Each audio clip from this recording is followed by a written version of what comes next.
What? What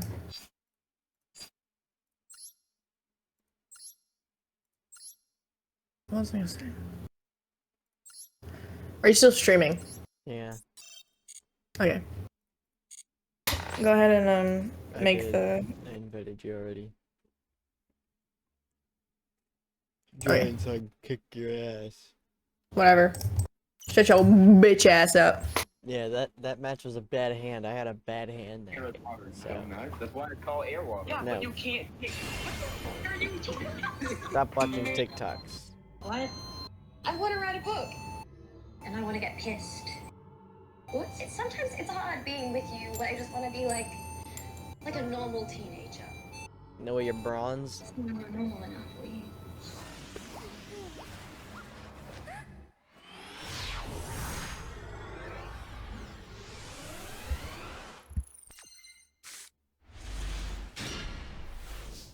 Oh man.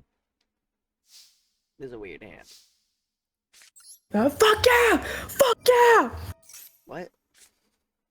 What? What do you do? Nothing. Hey, so why do you have that goblin card that gives me 1,000 life points? So I can draw a card. Oh.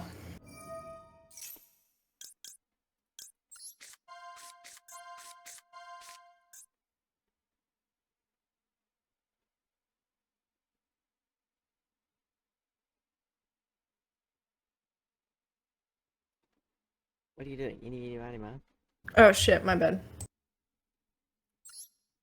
Good job.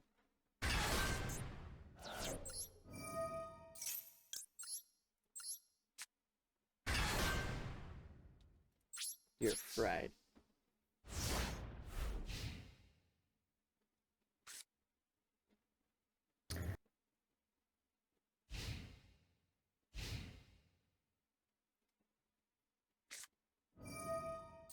I'm so scared. Dumbass. Fuck you! When are you gonna Fuck learn that you! doesn't work? Oh, whoops. When are you going to learn? When will you learn the directions?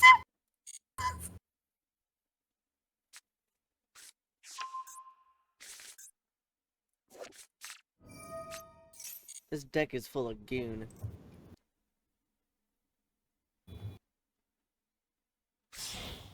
What are you talking about? Mine? Yes, yours. Oh, yes. Goon. Yeah, it's a dragon-made deck. They're dragons and maids.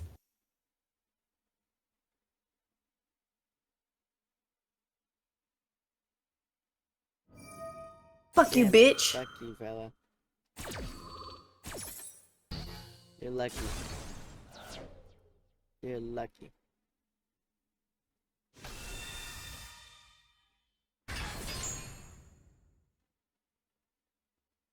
Ding,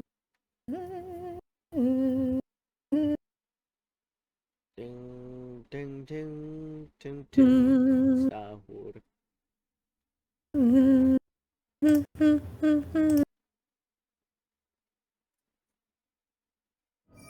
Do, do, do, do, do, do. Ding, ding, ding, ding, ding, sahur. Ding, ding, ding, ding, sahur.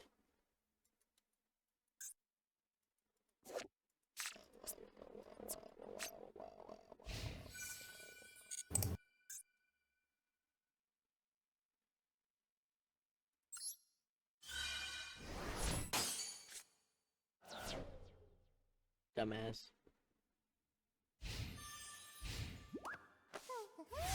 My turn. My third. Oh, good golly gee, yes.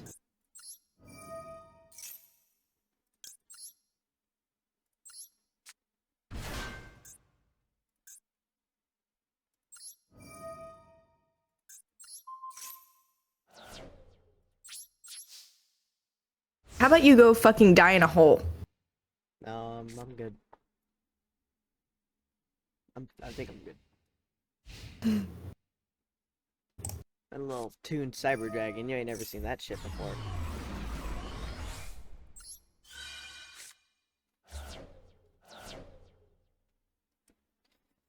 I'm just gonna keep fucking drawing those cards until you banish literally your entire deck.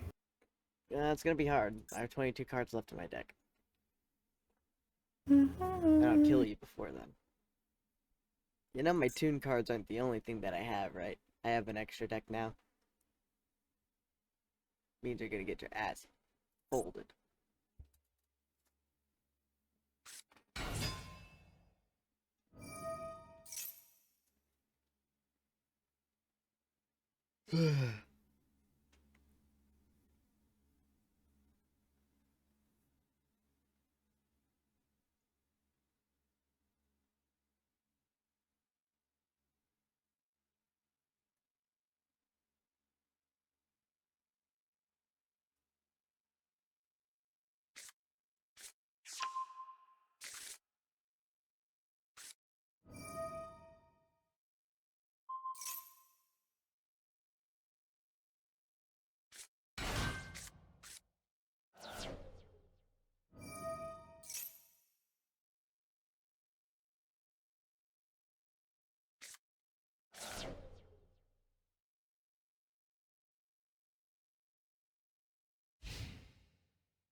Ah, motherfucker. Forgot.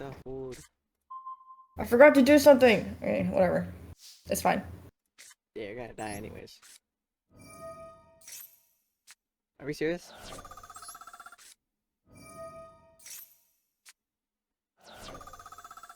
Yeah, you gotta be shitting me. You're just not getting the cards you want? I got 2 upstart goblins, but I just gave you 2,000 life points.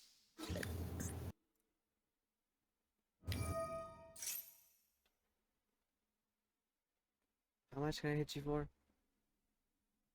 Damn, you're not gonna die.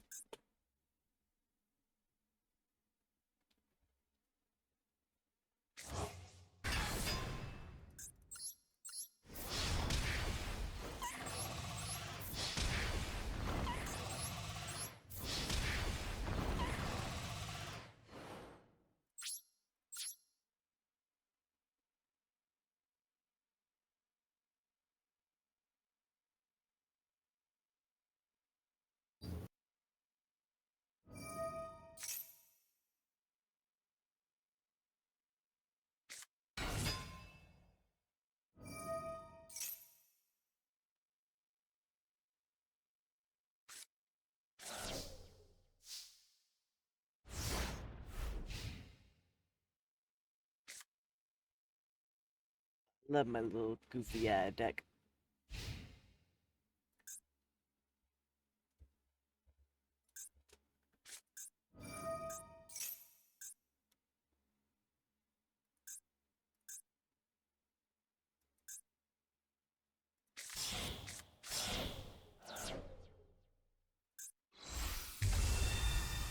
Is that like your boss monster?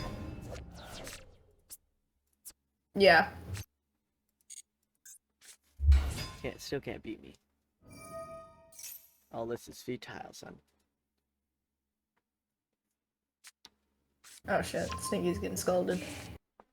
Sticky? Yeah. Dumbass. The mad dog. Dumbass dog. You want to get alone. Oh, my little ninja duck.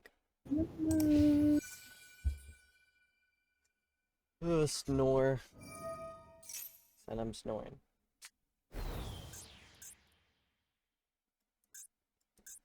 I'm over here fucking.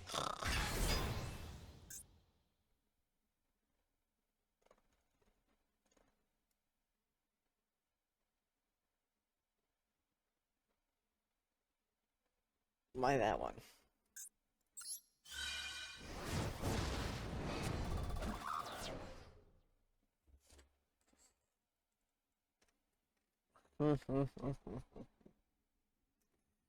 You can't win, son.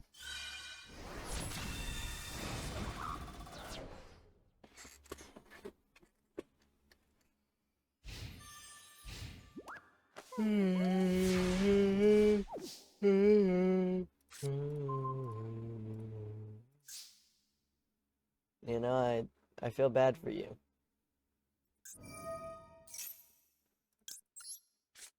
I really do.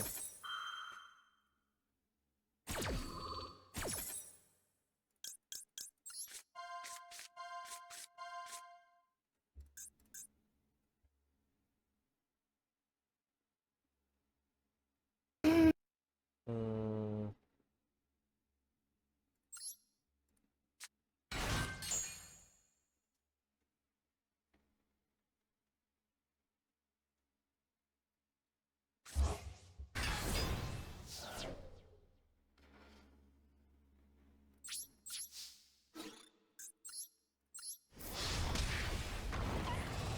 Oh my fucking god. Get him. Red Eyes, Toon, Dragon.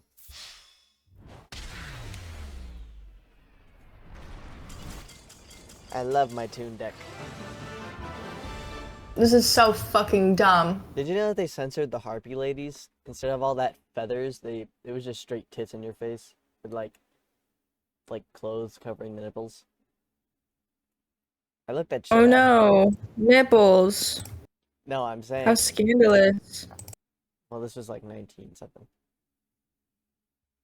Yeah, whatever. Hang on, let me show you. Even nowadays, I feel like Yu-Gi-Oh! Chuds would fucking lose their minds.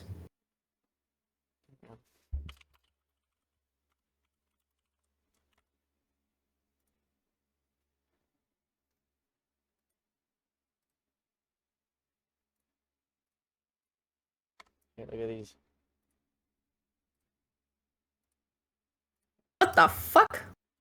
Okay, first off, that's a literal child. That's what that. These look like children. Well, it's a Toon, but it's supposed to be like cartoons. Oh. Dumbass. I didn't know they were fucking Toon cards. Read. But yeah, that's what they used to look like.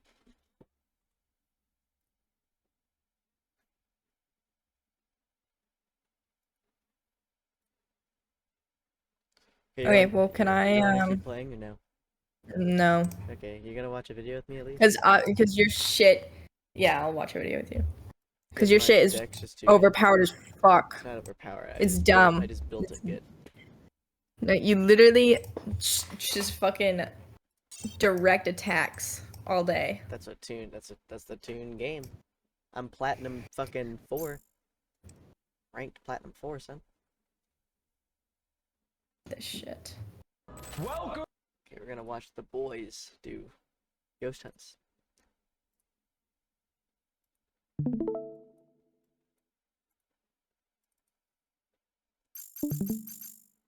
Welcome to the trip Are you streaming now? of terror. Everything you see will be No, I'm gonna 100% stream real, later per tonight. usual. The glare A bunch of locations from my here, windows. traveling from Can't see one shit. end of the country to the other in a 6-episode series. And today we're starting at the Whaley House. A place with one of the darkest histories we've ever come across. It's said to be haunted by members of the Whaley family, whose lives were marked by tragedy and multiple untimely deaths.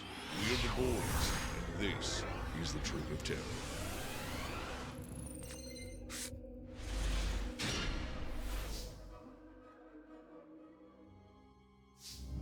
This is the map that we're going to be following for the Trip of Terror. You can see we go from here to there, to there, to there. All of this stuff is going to be in the next couple episodes. Things are different. Look at the wall, man! What? Look at all the crazy type of equipment. Some of these are actually going to be a little bit familiar to you, like the REM pods and the EMF readers. We got some new stuff. We got some triangles. We got holy water. It's a ghost Dorito. There's less things that we've used before, and there's a lot of very new equipment. Uh-oh, Eddie found the cross. Oh, man. Oh, man. You gotta hit him with the...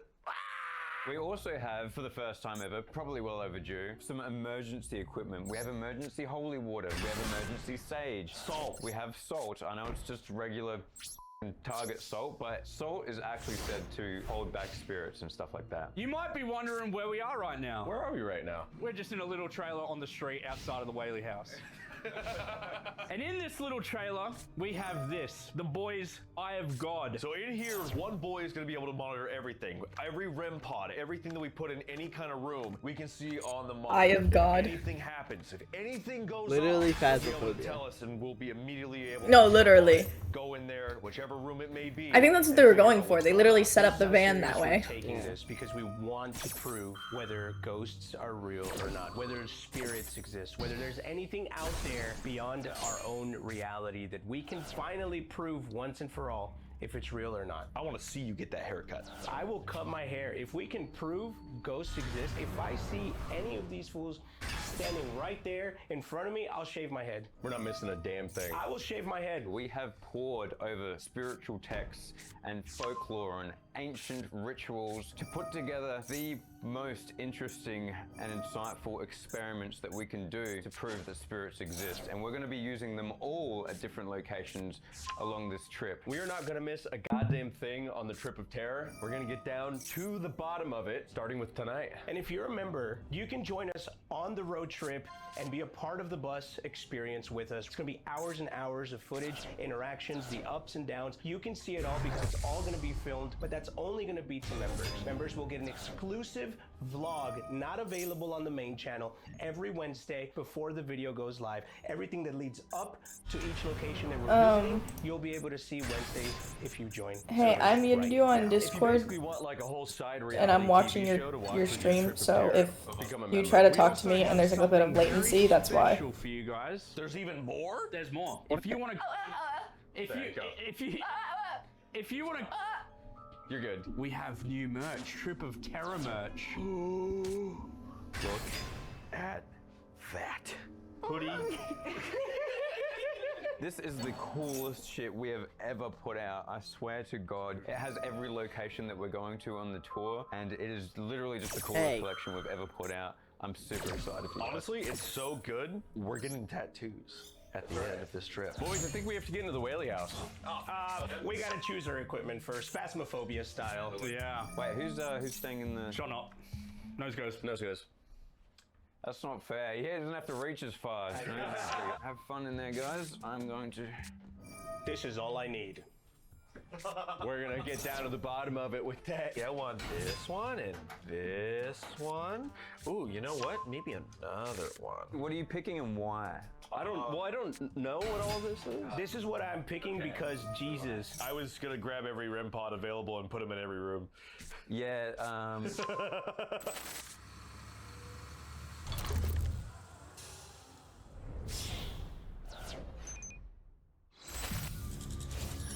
We're gonna go set some stuff up really quick. Are you I'm ready, about to dude? It's gonna be a die. banger, hopefully.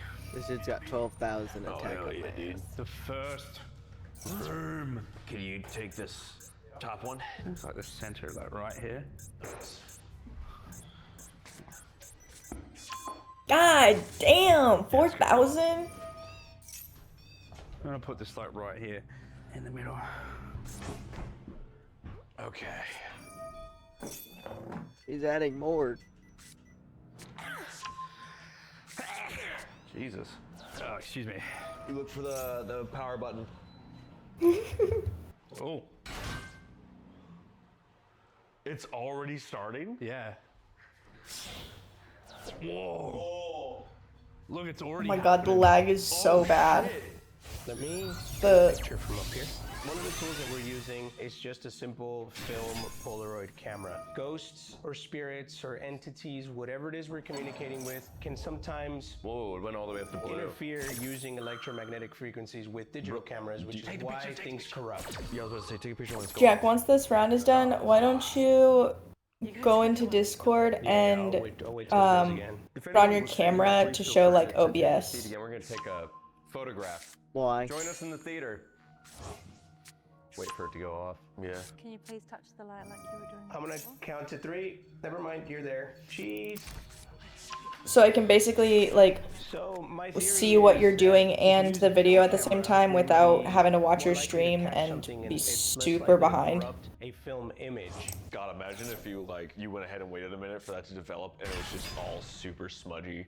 Yeah. It was just blank. Like all of us were just smudges. Well, we're gonna leave that face down right there and let it develop. We'll come back. Yep. Yeah. Oh my god. Beautiful. We got some graveyard dirt.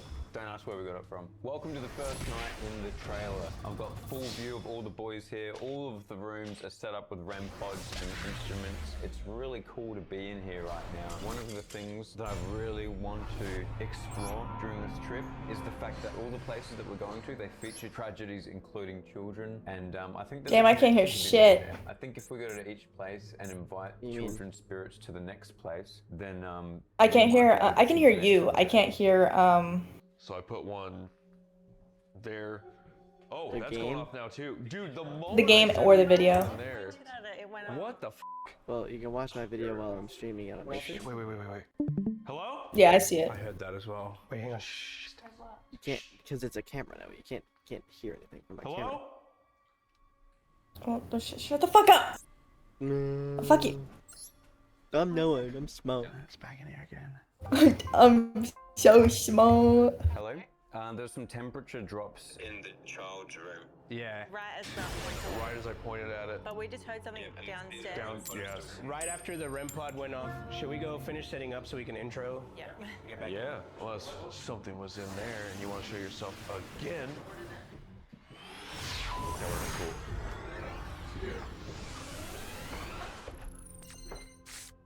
temperature drops in the theater, 10:23. There's a lot of action happening in the theater right now. Should we start in the courtroom? Yes, the oldest room in the entire house, the courtroom. My first order as judge. Judge Juicy? Court is in session, you may sit. So let me just look through my big f***ing book here. The gate just went off Judge Juicy. Yep, so checking my book here says that you let the dog on the counter when mom was at home. Who told you that? Did she tell you that? Did Milky? She told us that. Well, we also have one very strong witness, and including your mother, who is the one who lodged these charges. I got your baby powder. Thank you. My cheeks are inflamed. I've seen a lot of scum like you come through my court, putting dogs on the counter when mom's not home. That's crazy. The moment your mom's It's crazy gone, you think it's only one dog. Bet you didn't think about that, did you? Could have been 3 dogs. I do have 3 dogs. Okay, Jack. man's gonna have a fun time with you. I hate to fucking say it, but like the boys, they're not that funny anymore. Yeah, I've noticed that. Especially Eddie. Eddie Dude, I ain't funny swear I no heard more. that shit directly to my right. Oh no, he used to be so fucking hilarious. They're just, I think they're just too old now. Like they're not 20 anymore. Like a lot of them are married. A lot of them have kids. Like Eddie has a But it wasn't kid. that long ago. Josh is about to have a kid. They're all married. They're just not funny no more, huh? They're like dad jokes. Not dad jokes, but they're just like that like awkward joke humor that they do. Like, Yeah. it's not hitting as hard anymore. And we're getting older now, so yeah, we gotta know when shit's cringe now. Mm-hmm.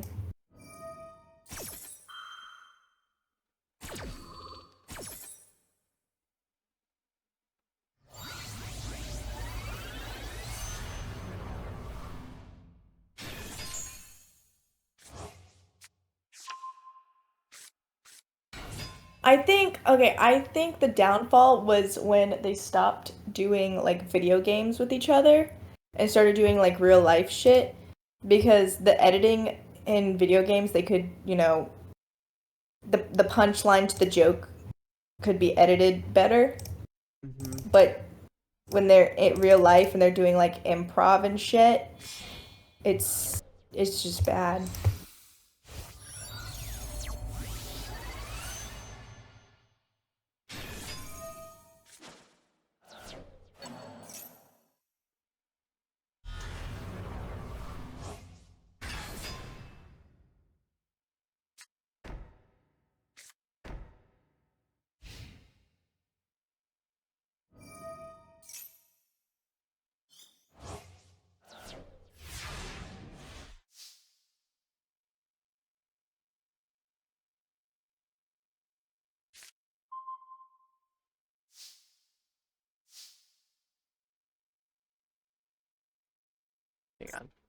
my turn now. I'm Fred. Hurry up and pick something, man. Hang on, I'm playing.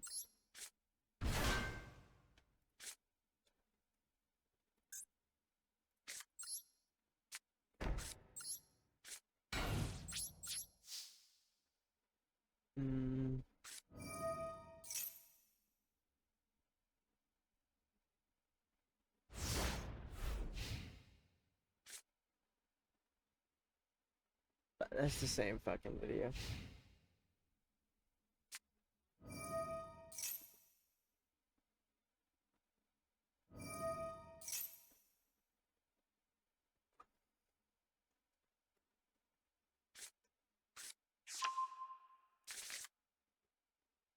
Man, there ain't nothing good. Let me refresh the page.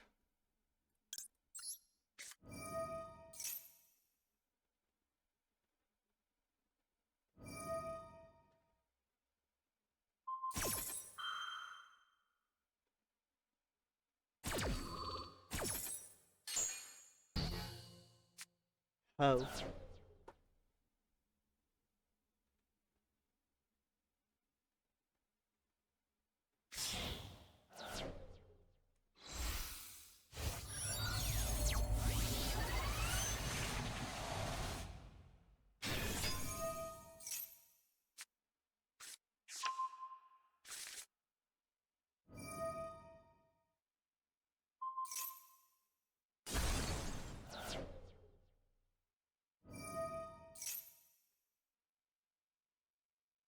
When unlucky criminals attempt to steal expensive Pokemon cards, sometimes cameras are there to capture the entire thing. Here are the top 10 craziest Pokemon card robberies ever caught on camera.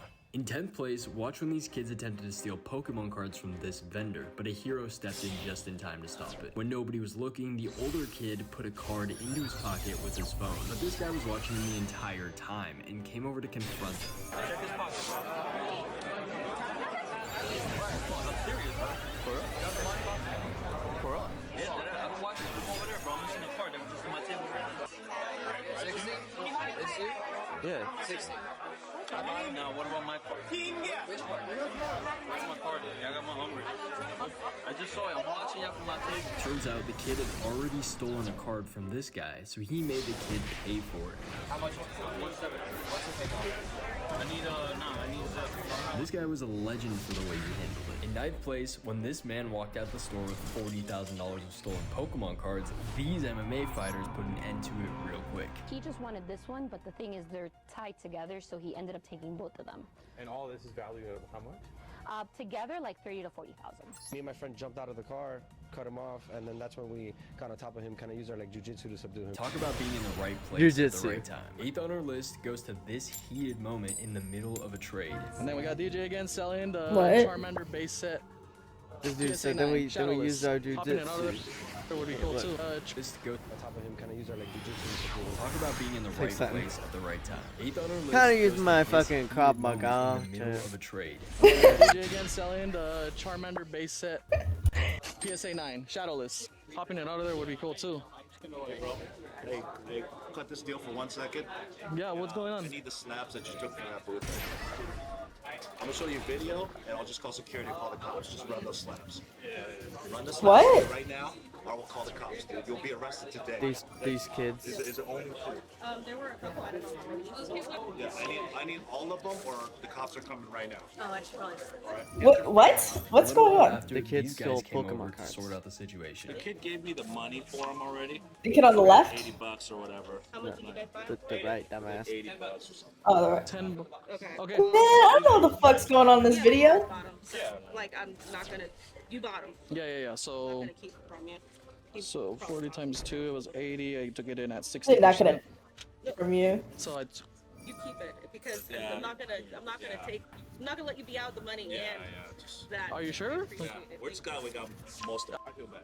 I do too. That's why I'm like, I don't know. In 7th place, this guy caught a robber stealing a rare Pokemon binder on his security camera. First of all, what he did was move the ETB boxes out of the way so he could reach round, because it is quite Out the difficult to way. reach around and get into that cabinet, which is why we didn't expect anyone to steal from it. But this dude really screwed up because he ordered a burger in the store with his credit card details, so he made it 100 times Why the easier for fuck him to would track you you do Now, that? This is absolutely insane. In 6th place, this guy had been coming into a store 3 Got to 4 caught 'cause of a times per burger. day, stealing Pokemon cards and sports cards. This totaled to thousands of dollars of theft. And one day, when the workers spotted him in the store, they realized it was the perfect opportunity to get him arrested. How you doing? I'm good. Set the cards down. Huh? Put the cards down. Why? Because I'm asking you to. Okay. You're about to Put your get hands behind raped. your back. What did I do?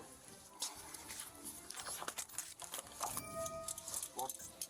I haven't done anything. Yet? I don't do nothing. Is that the statement?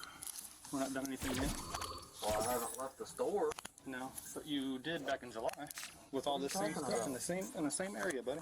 I haven't been here. You're on camera, brother. I just watched it. Just to make sure before I came over here and bugged you. And you're over here going through the same stuff in a locked case.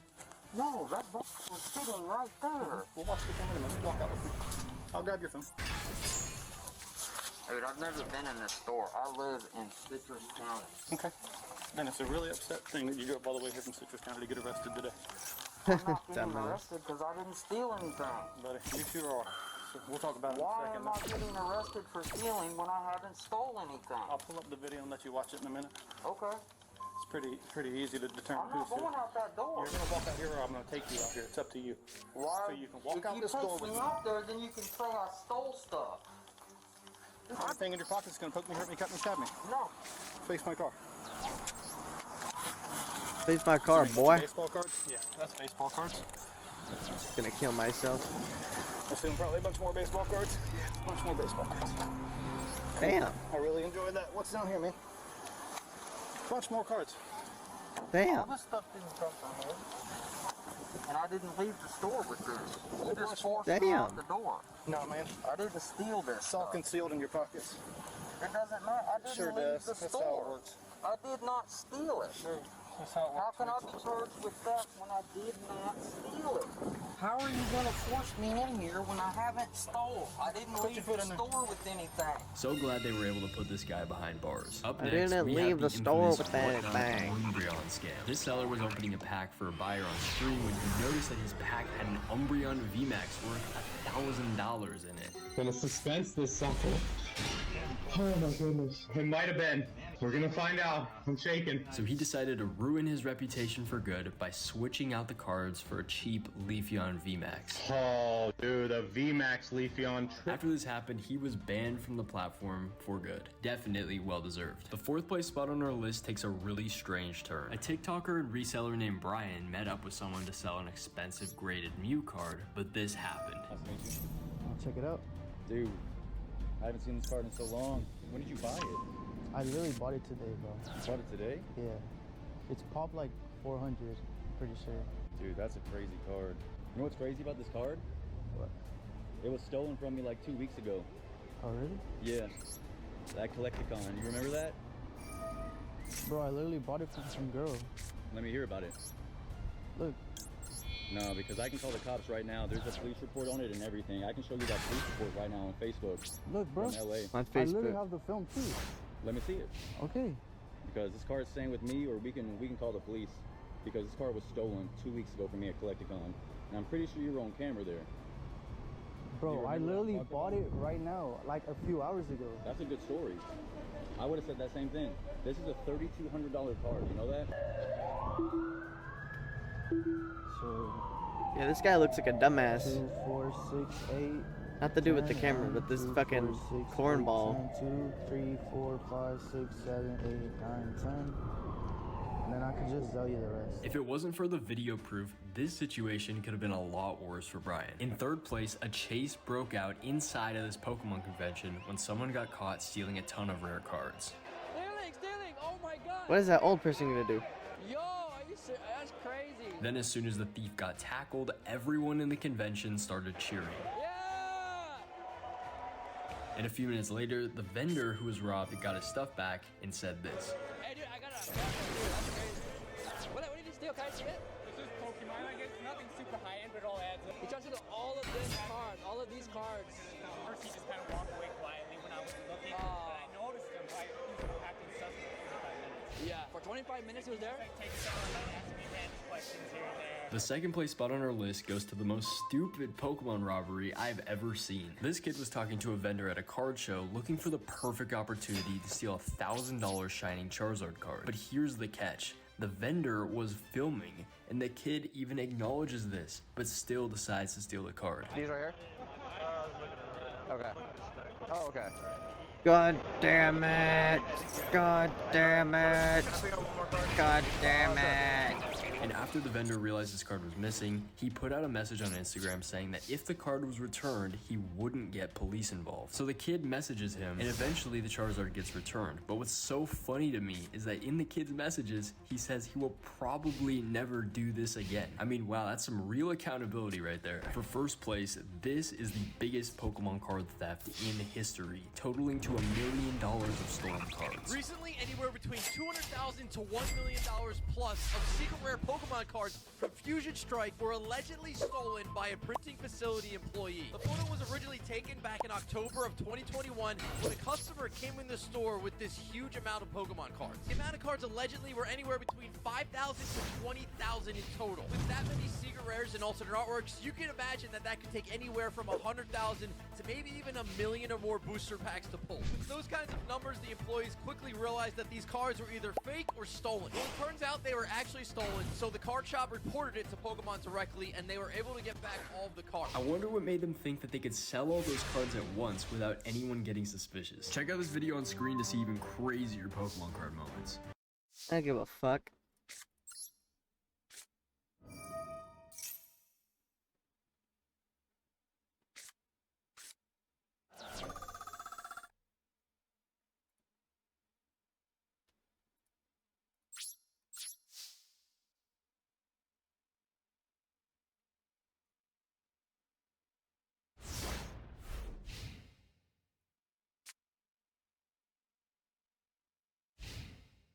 How you doing? Good, how you doing? You know what that is? A beta Magic the Gathering starter deck? Wow. I'm kind of in awe right now. This is something that you don't see every day, if ever. I mean, Magic the Gathering is such a popular game. It just continues and continues to grow, especially over the last few years. Now, Magic the Gathering has a bazillion cards, but of course, when this deck came out, they didn't have very many cards. It was just the first set. So this is beta, right? It would have been the second printing? Yes. If I'm not mistaken, this is just a pre-made deck ready to play the game. What I know about it is when you open them, there's pretty much commons, uncommons, and rare cards, and there's 2 rare cards inside of it. Okay. That's really the mystique of a sealed deck like this, is you don't know what's inside, and that has a lot of value in itself. So how did you get this deck? I've been buying them online when they come available because there's not too many of them. When I open them up, I never get really valuable rares, and I get disappointed. I'm kind of cutting my losses here. Okay, I mean, Magic is one of those games where some of the cards are very expensive and you need them to play your deck, but you also want them for your collection. So you have players and collectors battling for the same cards. Not like in other games like Pokemon that I play, where the playable cards are usually fairly cheap, and the ones that people want to collect are usually expensive ones. How much are you looking to get for this deck? I'd like to get 40,000 for it. Okay, I'm intrigued. They are hard to get, but as you know, these decks can be resealed. I would like to have my CGC card expert come over and take a look at it. Good golly, He's gee, walking thank around you. somewhere. Oh, really? Okay, sure. You mind waiting here while I go find him? I don't mind. This is Matt. I was telling you about him. Hey, Matt Quinn. Hey, how you doing? I'm Steve. Steve, nice to meet you. Nice to meet you. So, this is supposedly a beta Magic the Gathering deck. You were telling me that it was something early and great from Magic. I mean, this is an important piece of Magic history right here. These beta decks are hard to come by. I mean, they're literally only in print for about a month. I mean, this is the kind of stuff that dreams are made of in Magic the Gathering. Mind if I take a look at it? Of course. Beta Magic the Gathering deck, sealed. I mean, just the condition looks pretty good. With sealed product like this, I always am nervous. I'm just not gonna lie. I mean, that's always the gamble with these decks, chum, is that it's randomized. So you get 60 cards random, you get 2 rares, 13 uncommons, and then 45 commons. If I were you, chum, you know, I think the best bet here is buying it to open it. And that way you have a guarantee when you open it that if it's fake, you don't buy it. So I'm gonna have to open it, make sure it's authentic, grade everything, get my money back like that. I think that's the best play for you, chum. So, I mean, let's hope for the Lotus, right? So everyone's happy, and I get to pull a Lotus. That'd be awesome. What's a safe number for me to buy this at if I'm gonna open it up? You know, I would say the best number would probably be right around $23,000 to $25,000. All right, well, I better get this negotiation underway then. Do you mind sticking around while I see if I can buy this? Okay, I mean, good luck. I mean, it's a beautiful deck. What do you think? Would you take 23? To be honest, online I bought it for $30,000. Well, how about this? I'll give you 25,000 for it. I'll take all the risk. If there's a Black Lotus in there, I will split it with you. Well, since I get to see the cards that are inside of it too, I think I'll upset that. All right, let's hope for a Black Gotta be- Lotus, boys. We'll all be happy. Nothing. We ready to open this? I'm a little nervous, but yes. Okay, well, once we pop the plastic, there's no going back. Oh, this is a big moment in my TCG life. Yes, it is. So here we go. It's about to be nothing, bro. It's about to be nothing. Okay, so we got our 2 rares right here. No, So what do you there's think's one gonna be there, inside? One here. The print run for rares is only 1,100 cards each. Right here. Should we just go right What? after rares? What do you think's gonna be inside? I can't take the suspense anymore. Inside of what? Are you even watching the video I'm watching? Same time. Let's see. Not really. You're fake as fuck. Oh my god, power Horrible nine. taste. Oh wow. Oh my god. Wow, that's a piece of power, chum. That's I one mean, of the top 3 pulls. What is it, yeah, Jeff? I mean, that's like one of the Halo cards you can pull. Pawn I mean, Stars. Goosebump. And The they're center opening is Magic. Be my amazing. I nerd mean, translator. literally it's made up of the What's entire going on? value of what you I don't paid. know. I don't know One Magic. card's You're the one who responsible. knows Magic. This card is gonna make Oh, it's magic? Then what the fuck are we watching it? Centered nicely. I don't see any problems with 'Cause the it's corners. I thought I of was the taught, like, surface. It would how be to worth play once. $150,000. $150,000 What a card. for a fucking car? Pill for you to swallow. It stings. But that's $25,000 in your pocket. And a lot more in yours, but I'm glad I got to see it. All right. Congratulations. Damn, that sucks. Wow, nice deck. Nice to meet you. Thank You you. go right to this counter, they'll pay your $25,000. Thank you. Wow. All right, this is a little exciting for me. I need to go get some water. Okay. Would you like some? I'll take some water. I'll do the sleeving. All right, you sleeve these up, I'll get us some water. Perfect. How are you? Oh, pretty good. I have a coin from the Byzantine Empire I'd like to sell. Really? Yeah, I found it a few years ago. Oh. Shut Had up, a Rick. few friends look at it, and everyone swears it's from the Byzantine Empire. I'm hoping to get about 2,000, but I'm willing to go as low as about 1,300. This is pretty amazing. Where in the world did you get this? I actually bought a group of books from an antique store a while back, and in one of them, that was actually inside the spine. Whoa. Now, in 300-something AD, Emperor Constantine moved the capital of the Roman Empire to a new city he built. They named the city Constantinople. Basically, they meant the coins all there, just the right purity of gold was used, the right weight, and everything like that. The Byzantine Empire was around for so long because they were so well organized. And the backbone of their economy was coins like this. They are recognized all over the world. It is from the Byzantine Empire because you have Christ seated at a throne. Okay. And they depicted Christ there as more of a king than as a martyr. How much you want for it? I was thinking about 1,900. There's a collector base for this, but it's not as big as you would think, especially this country. It's got to be US coins. It might be hard selling this to one of my typical customers, but find the right history buff and they'll go nuts for it. And eventually, one of them is going to walk in my shop. Probably right around 1,100, I'm thinking. You see how thin the coin is? Yes. Their economy was declining and they devalued the money, okay? You know, the same coins they were making a few hundred years earlier were twice as thick. And those are worth more now. I'll give you like $800 for it. Nah, that's a little bit too low. You know, that's about 1,000 years old. If you look at the back of the coin, the condition's not great. Can you do like 16? I'm 99.9% sure it's real. I still have that chance that it's not. I'll go $1,100. 11?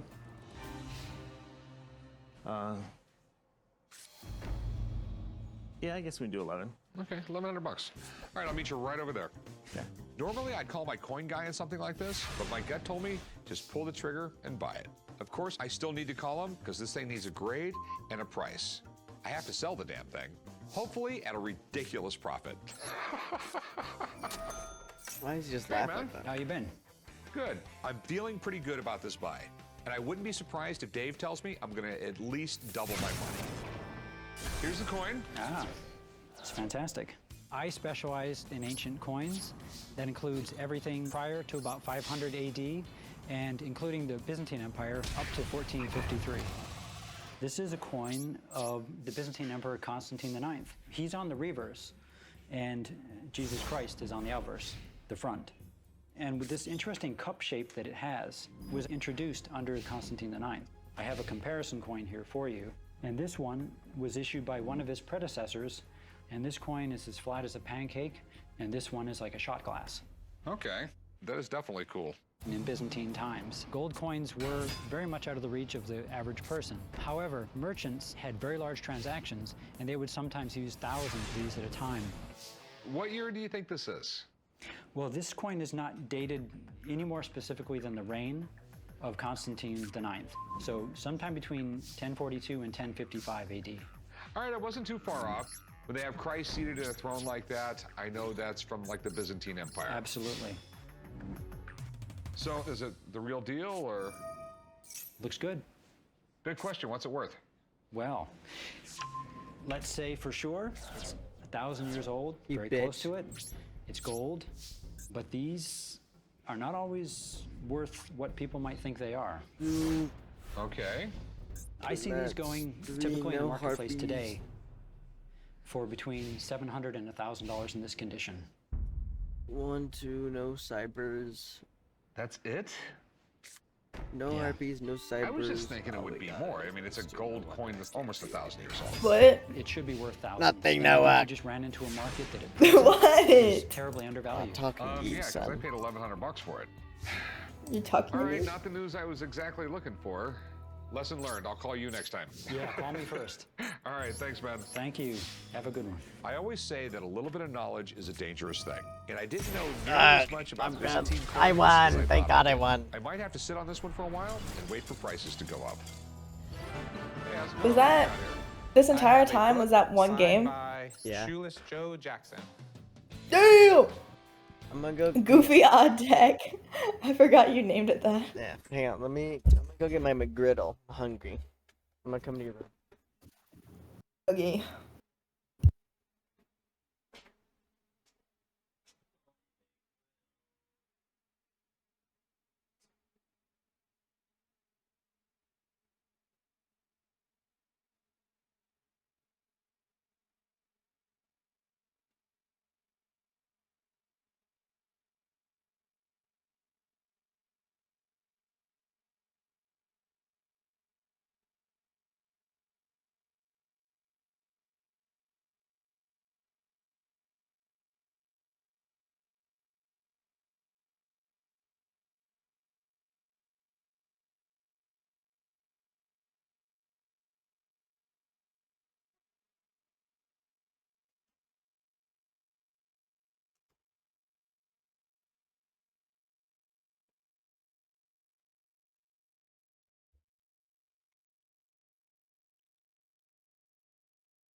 Oh, it's actually signed by him. Right. This is absolutely incredible. Oh, When you talk McGriddle. about old baseball players, you would have talked about Lou Gehrig, Joe Jackson, and Babe Ruth. Do you know how rare it is to find his signature? No, not at all. It's the rarest sports signature, period. Wow. I came to the pawn shop today to sell my book signed by Shoeless Joe Jackson. I found the book in a foreclosed home and a stack of other books. What I know about Shoeless Joe Jackson is that he fixed the World Series and he played a baseball game without shoes. Say it Really? ain't so, Joe. It seems to be a collaboration of some sports stories. The first one is about Shoeless Joe, but it seems to be about the darker side of sports. Yeah, the story is that him and 7 other guys on the 1919 Chicago White Sox took money to fix the World Series. They were all acquitted in a court of law. Okay, they were not found guilty in a court of law, but the whole incident more or less destroyed his baseball career, his reputation for the rest of his life. Right. Shoeless Joe Jackson was a baseball legend. He was such a good hitter, Babe Ruth actually copied his style. If it wasn't for the scandal, there is no doubt that he would make it to the Hall of Fame. So you got the signature certified. Right. When I found the book, I I saw never even what appeared heard to be of two Shoeless Joe signatures. The Jackson. first one isn't very legible, and then the second one is clearly different than the first one. So, well, he was illiterate. He could not read, and his wife signed everything for him. All the signed copies My of heart. this book, most of them, the one you see, will have this in it. Shoeless Joe Jackson, signed by his wife. He was embarrassed how bad his handwriting was on the only thing he could write, so that's why you never saw it. okay. So this could really be an amazing signature. You will not find a rare autograph. Normally, I wouldn't go near a book like this unless I had my own experts take a look at it. But Joe Jackson's signature is so rare and so expensive, I just have to take the gamble before this guy walks out the door with it. So we have a certificate of authenticity, we have the book. So how much did you want to get out of it? Well, I did a quick search on his signature and found that there's not many of them. I'd like to get like $30,000 for the book. Not gonna happen. Well, damn. Okay. What is gonna happen? I'm thinking closer to 10 grand. 10 Of all grand. the sports signatures in the world, this is the one most faked. Okay, and I have no idea who this person is who authenticated it. Right. So, I mean, I'll take a shot at 10 grand. It's just not a signature. It's on a book about the dark side of sports. I mean, that has to bring something to the table. I'll give you 11. You're not moving much. There's not a lot to move. I mean, it's a big risk nowadays with stuff like this. How about 16,000? I'll make it short and sweet. I'll go $13,000. I won't go a penny more. I mean, ask for $1 more, you can just pick the book up and leave. But I'll go $13,000. If you do that, I'll do it. So. I hate this game. My hand is so dog shit. Well, okay, let's do it. All right, deal, man. Great. Okay, I'll meet you right up front. We'll do some paperwork. Okay. 13 grand is a lot of money, but a once-in-a-lifetime piece like this, I think it's definitely worth the gamble. Hey guys, check out this book. I got a book signed by Shoeless Joe Jackson. I thought he couldn't even write. He barely knew how to write his name. How much you pay for that? 13,000. Is that a good deal? I think so. I think I'll at least double my money. Hey, Rick, you got a COA on it? Yeah, I got a certificate of authenticity. I think it's legit. Cool. What did Rebecca think about it? I haven't brought it to her yet. Oh, my God. Who looked at it? I did. Oh my That's god. just a lot of money not to bring somebody in on that. You're no book expert. I know enough. Yeah, you know enough to get your ass in hot water. We have rules about buying expensive stuff without getting it checked out first. For some reason, Rick thinks his fat head is above the rules. This is a business with risk and reward. And I'm like 90% sure it's real. I'm worried about the damn 10%, Rick. Why don't you take the book and go up to Rebecca's and let's find out about this now. Makes you happy, I'll go see her now. Bye. Some people's children, right? That's stone cold, Corey. Hey, Rebecca, how's it going? Hey, how are you? Pretty good. I bought a really cool book. Okay, what is it? Say It Ain't So, Joe, signed by Shoeless Joe Jackson. You know how rare that is. Yeah. Rick popped in. I wasn't too surprised. He comes to me every now and then, but I was surprised by what he brought me. It also comes with the certificate of authenticity, but I don't know this person at all. Yeah, certificate of authenticity is only good as the person who writes them, right? Yes. There are less than a dozen signatures of Shoeless Joe that everyone can agree upon, so if this is another one, this is a really big deal. So you wanted to know about the book, right? Yeah. So it's an anthology, and it covers different essays about the darker side of sports. There are essays in here from people like Ernest Hemingway, P.G. Wodehouse, so Tell me if it's great real. names. Okay. But they're all reprints too. So the Hemingway originally appeared in his Death in the Afternoon, and so it's a reprint from that. So as far as the book goes, you're not looking at a whole lot of value in the book, even as a first edition. All right. It's worth only about $50. But the signature, that changes things. This signature is real. This is by far one of the craziest things you've brought to me. All right, well, I paid $13,000 for it. Oh. Well, you either got a steal or you got screwed. You're looking at up to $100,000. Oh, okay. So what I have here is one of the only Joe Jackson signatures that all the authenticators can agree upon. So you can see how shaky it is. With someone who's not practiced at writing, they're not going to have the same muscles to be precise in their hand. So look at the J here. You see how it's got a curl, and you see how it's kind of moving a little bit. This one almost looks a little smoother on top, especially. Look at the A. Yeah, that's fake as fuck. This A here he was struggling with. This one looks like a pretty normal A that someone would just do. And then the K here goes straight into an O, whereas this, the K, he tries to do the loop, right? Mm-hmm. So there are some differences here. Would his signature be inconsistent since he wasn't practiced? Possibly, and that's one of the reasons why all authenticators don't agree on every Joe Jackson signature. But the key with this one is that it's just too neat in its attempt to look messy. I'm not convinced that it's real.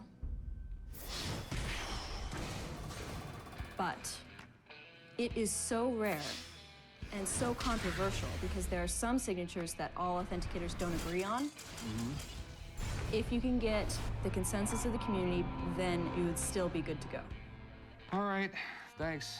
You're welcome. All right. Talk to you Sorry, later. Rick. In my opinion, the signature is not real. I felt terrible telling Rick that he had made possibly a $13,000 mistake. That's not news you want to give to anyone. What's the verdict, Rick? Says it could be worth up to $100,000. Good, All give right. me. That's awesome.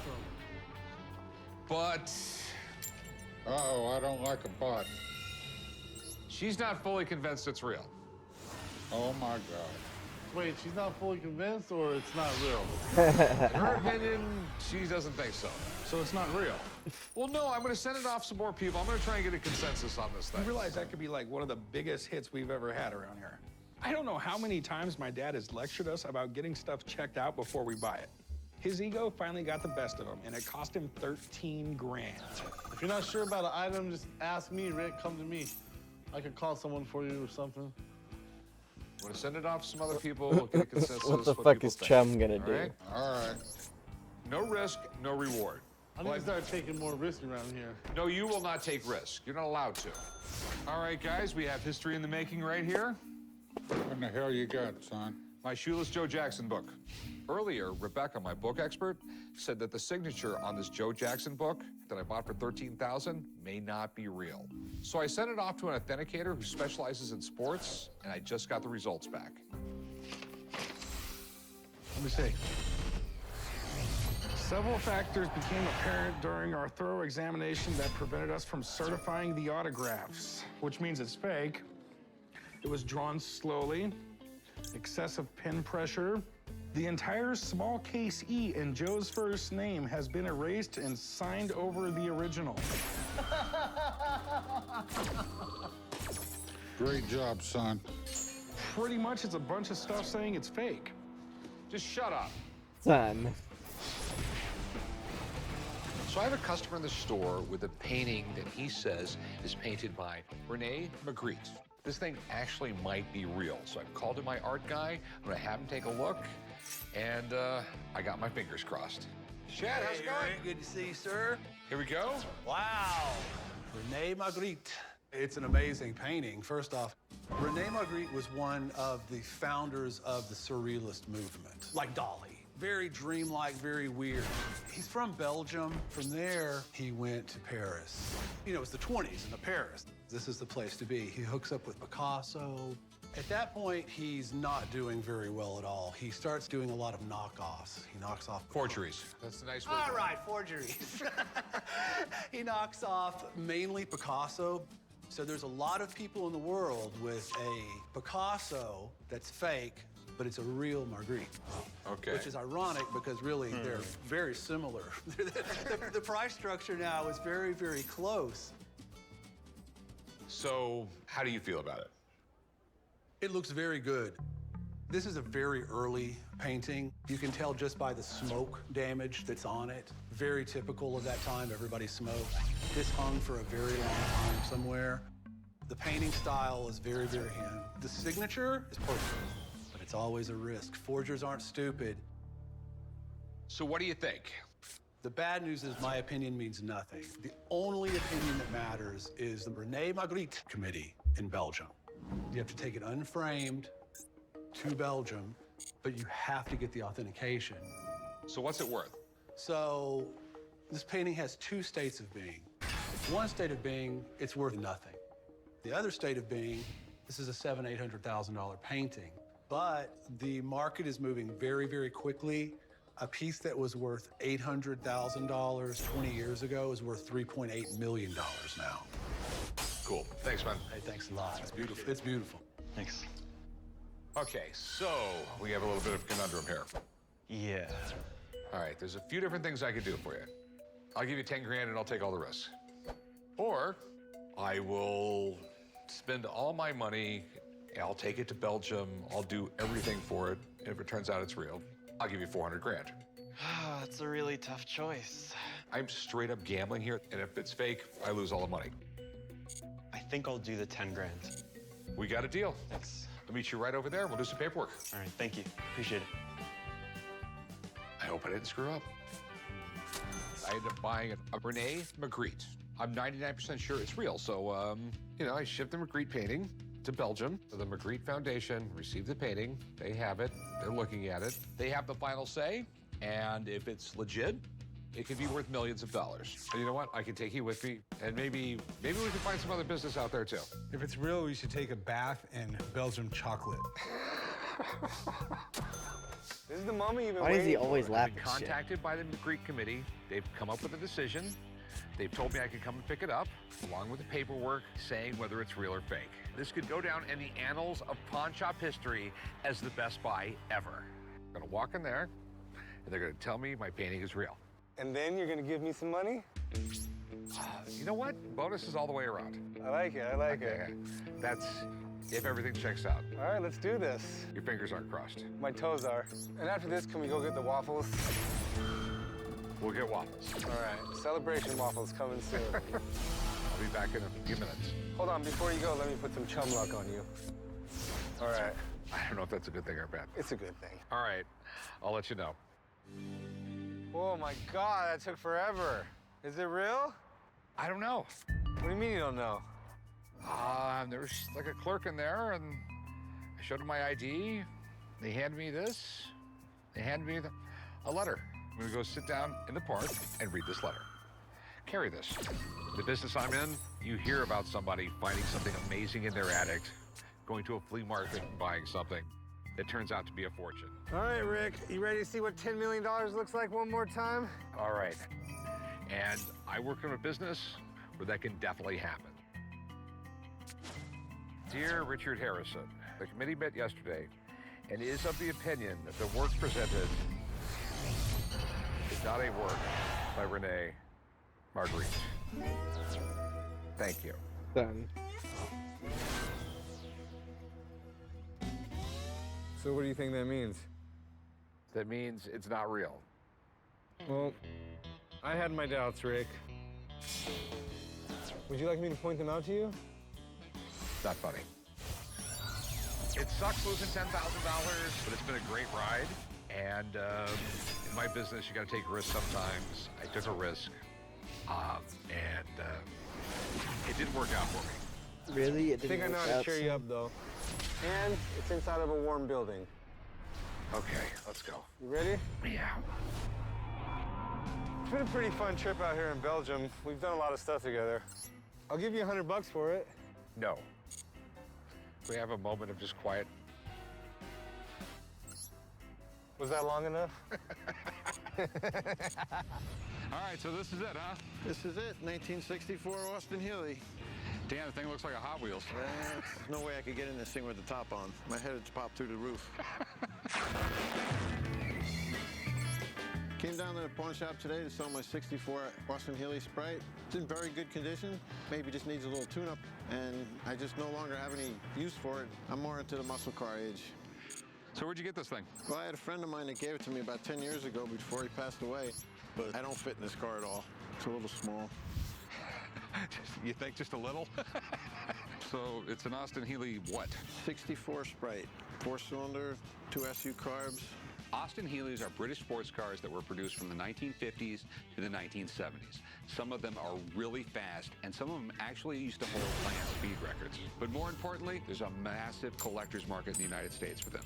There's fan clubs all over the place, and that makes them easy to sell. How does it run? It runs, it seems to need a tune-up. These carburetors are a little tricky, you need to adjust them once in a while. Mind if I start it up? Yeah, go ahead. The windshield's sort of useless. All right, here we go.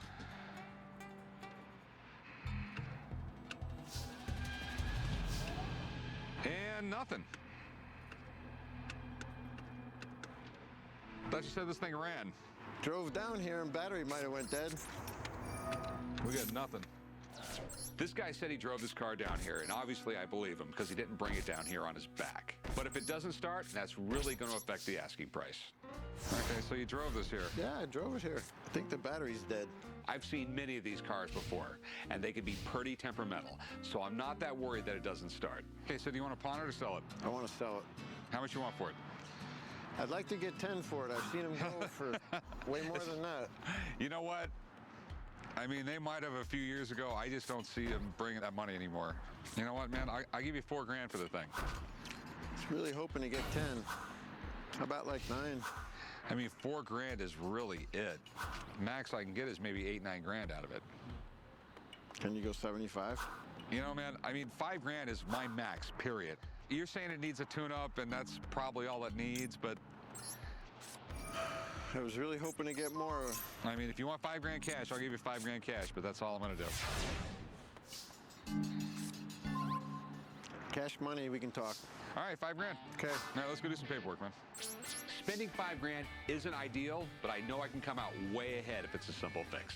So I'm gonna bring it to my buddy Wally over at Rusty Nuts Rods and Customs and see what he can do with it. Hey, Wally. Hey, Rick, how are you? Oh, pretty good. All right. So what's the verdict? Unfortunately, I've got some bad news for you, Rick. What's wrong with it? It has spun main bearings, it's rattling. You see that right there? That's a crankshaft. The journals on it are the round sections. Those are completely galled and scored. As soon as you say crankshaft, I got a bad feeling because I know how big of a deal it is to replace the crankshaft. Crankshaft's the heart of the engine on this car. Figured, just tune it up and then, spend $300-400 and sell it for $8 grand. It's not just a tune-up at this point. You're looking at about $6,000 to fix that. When this thing didn't start, I should have told him to call a tow truck. Instead, I gave him $5 grand. This could be one of the biggest mistakes I've ever made. We have to rebuild what's here. There's no new engines available. Mad. There's nothing we can do. The engine's done. Between me and you, I think you ought to just sell it, wipe your hands clean, and walk away. Okay. All right, well, thanks, Wally. All right, and if you don't mind, just tow it back to the shop. Yeah, we'll get that done.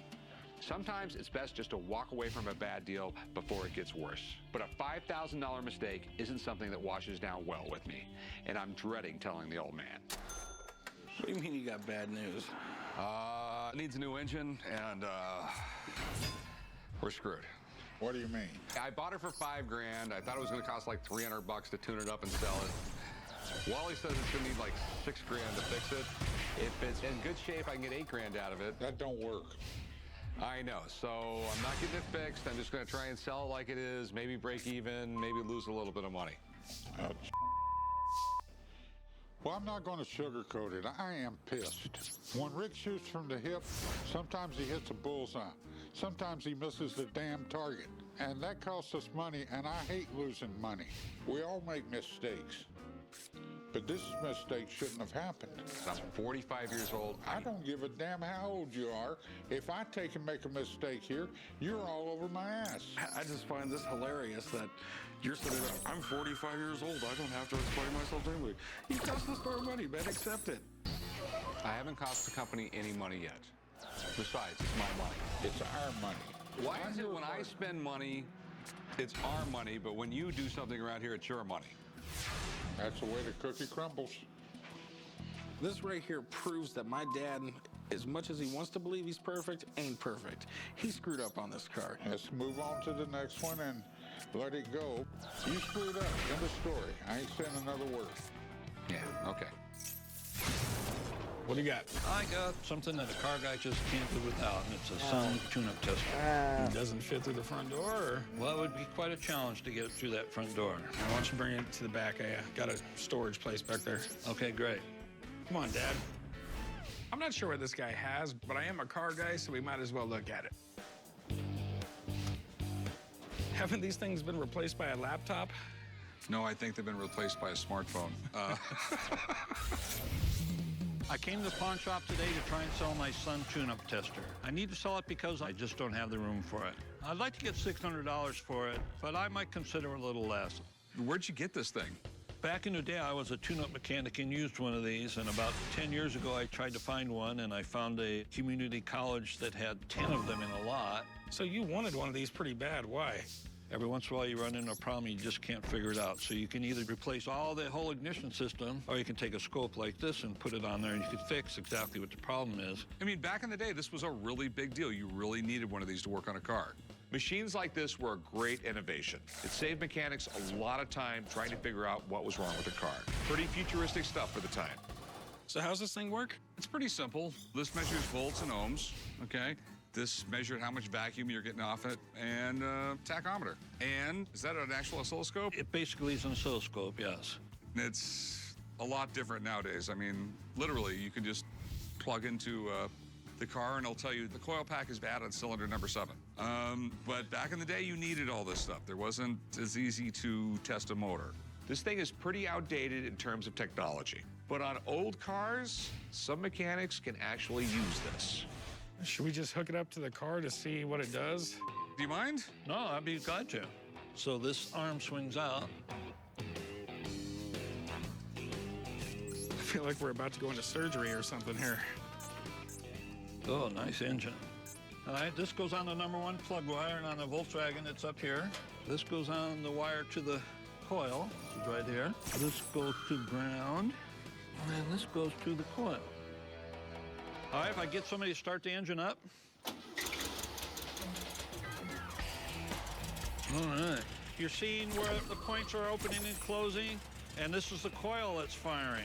And we can see the spark plugs, and they're all pretty even. That's pretty good. Now, if we want to see, if we suspect one cylinder's bad, we could turn one cylinder off.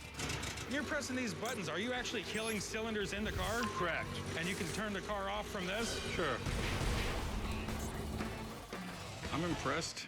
It's definitely cool that this thing still works, but it's still a tough sell. I gotta find a guy who still uses equipment like this. So how much do you want for it? I'm thinking 600 is the bargain of the century for you. I'll give you 200 bucks for it. Damn. It's so outdated. There's so few people in the world. Why would you even pay 200 for it? Because there's those old guys out there like Danny who refuse to learn the new stuff that might still be interested in it. You have it in your shop, and people come by and think you're the coolest mechanic in the whole world. Well, how about 400? I mean, I just don't know if it'll sell, and it takes up so much space. How about 300? I mean, I gave you a free diagnosis on your engine, and 275. Deal. Say deal, son. Well, as long as you promise not to tease me when I cry when I have to leave this here, it's a deal. No problem. Thank You're you. insane. What do I even call this thing? It's a Sun tune-up tester. It's right there on the front of it. All right, man, follow me. We made a deal on 275, and since I'm in the middle of moving, it's going to come in more than handy. Earlier, I bought an old Sun tune-up tester for $275. Corey thinks I've made a bad deal, and he's been giving me crap ever since. It was the stupidest thing you ever bought. It is not stupid, okay? The entire thing's been replaced by a laptop. If I brought my car somewhere and they were using one of those, I would leave. What the hell are you two talking about? Okay, I bought like a 1970s, 1980s old school car analyzer. Might as well go throw it in the trash. To be a small business owner, you gotta have imagination. And these guys have none. They give me crap every time I buy something just a little outside the box. But at the end of the day, I always end up making money, so I don't know why they even bother. I have a buyer lined up. Who? Danny. Why would... Hey, what did you pay for the damn thing? $275. God damn it, I hate you, fella. You're a friggin' idiot. My dad keeps lecturing us on how we need to buy more stuff and how great unusual stuff is and blah, blah, blah. But this time, he's wrong. I don't understand why I never get any love in this family. It's ridiculous. You don't deserve any. Good to see you, Corey. Son. Good to see you, Rick. Always. What you guys call me down for? I got something really cool. I want you to come and check it out. All right. Come on, chum.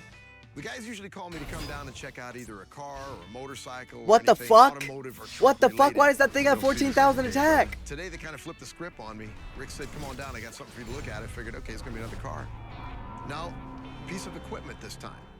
This is cool, man. It looks like something out of a laboratory. It talks to old cars. I like that. You can check your compression on each cylinder with this as well. It helps you tune your carburetor. All right, $1 million question. You want to buy it?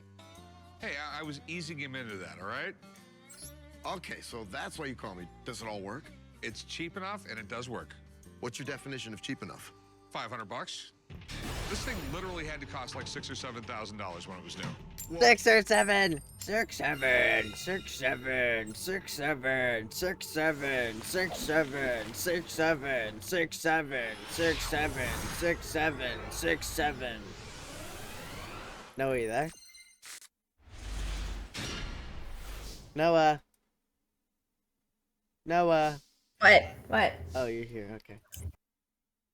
6, 7, 6, 7. What do you want? Are you just checking to see if I was still here? Yeah. I was checking to see if you were tung to here.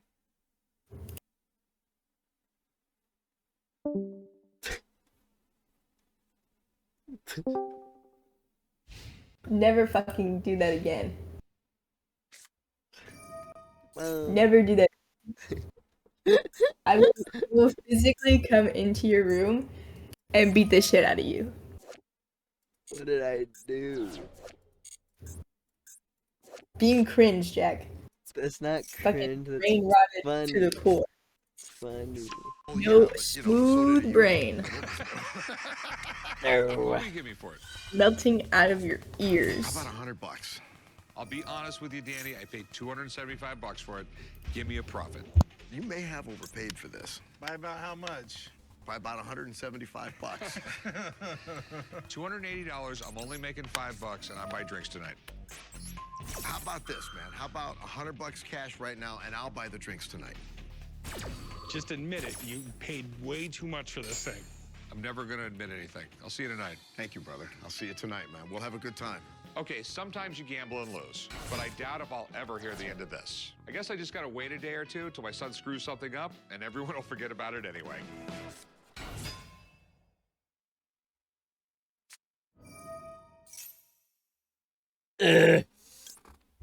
God damn it.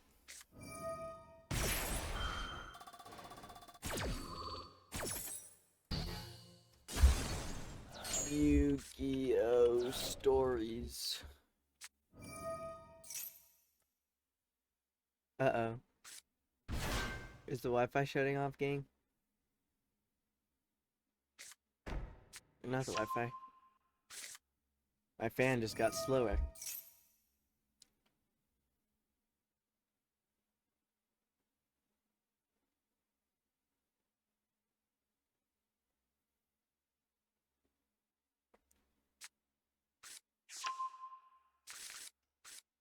Evil.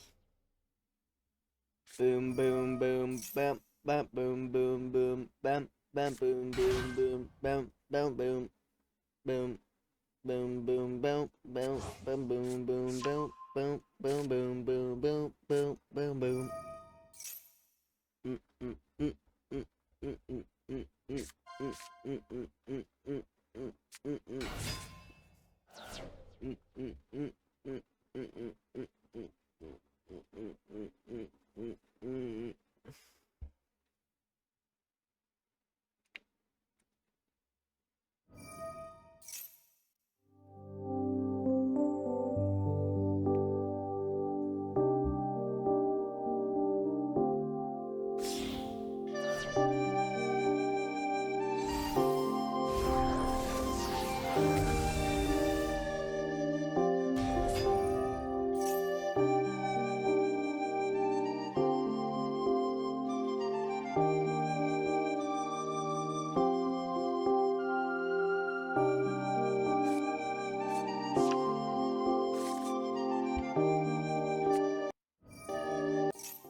Over the last 2 decades, Yu-Gi-Oh! Has grown to become one of the most complicated, nuanced trading card games in existence. There are all these various strategies to implement, hundreds of unique deck archetypes that change the way the game is approached, and can play off each other in interestingly dynamic ways. An ever-evolving game of strategy and patience. Or you can play Jack, we need solitaire by to yourself. do another episode. Now, for me, Of our podcast? Yeah. Would you want to... Wait, what was the last one we did? It was Harry Potter, right? Yeah, did you upload that? Yeah, it's been uploaded. Oh, okay.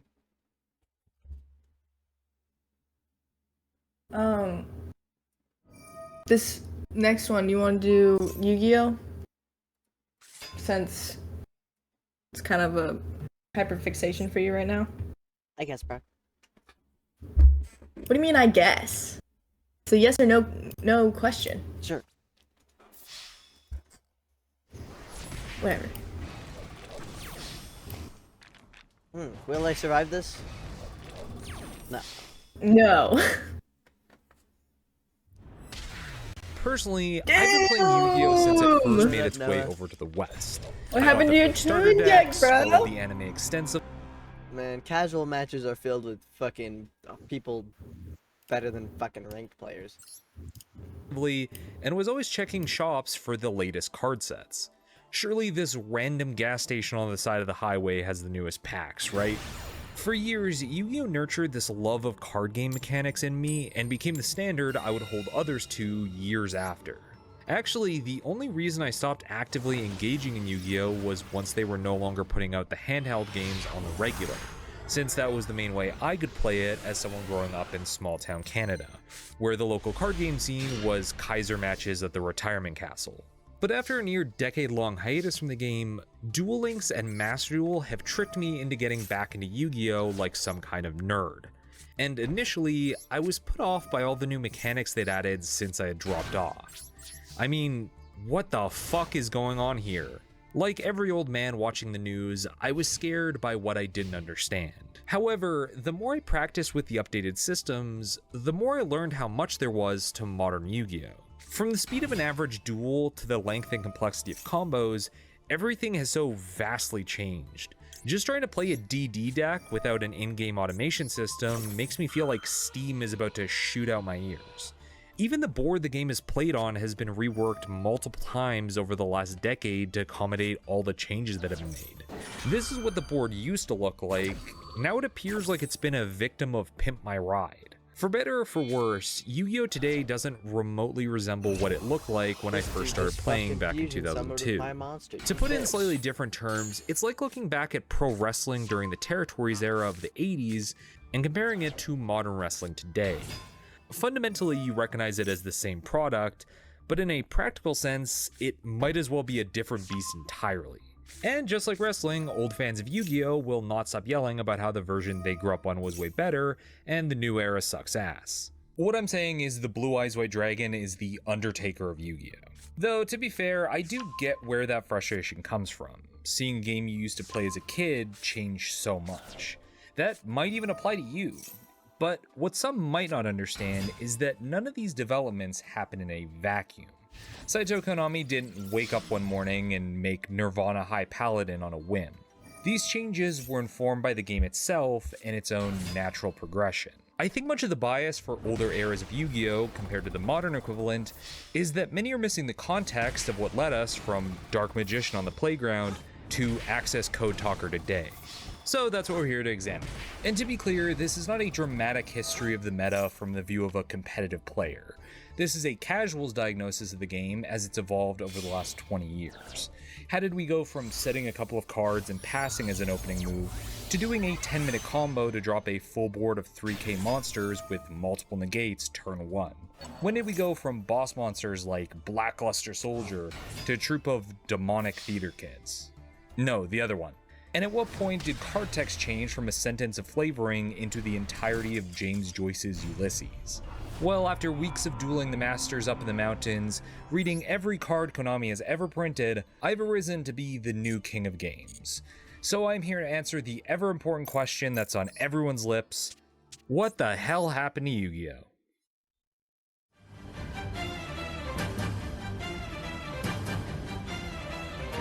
To start where it all began. Early 2002. Spider-Man 1 is in the theaters, and How You Remind Me is top of the charts. Life is good. Back when the most complicated Yu-Gi-Oh mechanic was figuring out what the difference between tributing and offering was. Now for most of you watching, I'm gonna assume this is the era you got into the series. The anime had been airing Saturday morning for months now when the first booster pack set dropped in North America, and we were all psyched to be able to recreate these moments from the show on the kitchen counter with our friends. So many iconic cards and moments from our collective childhood came from that first season. Exodia, Red Eyes Black Dragon, Mirror Force. We were all playing like we were able to send Aaron from Homeroom to the Shadow Realm if they lost. This was the game at its purest, before they added all these lame and complicated summoning mechanics. Yu-Gi-Oh! At its best, right? Wrong! Yeah, if I'm being honest, this is the era of Yu-Gi-Oh! That is hardest to go back to with hindsight. While I have a ton of nostalgia for that first year or so because it's when I got into the game, it's also when it was at its most primitive, because it wasn't initially designed for people to actually play. Going back a bit further to 1997, the earliest form of Yu-Gi-Oh! We know now was originally made as a simple Magic the Gathering homage the late great Kazuki Takahashi tossed into his horror board game manga, alongside battle yo-yos and food poison roulette. As I mentioned in the 5Ds video, Takahashi didn't exactly set out with the intention of making a competitive card game with an entire tournament scene built around it.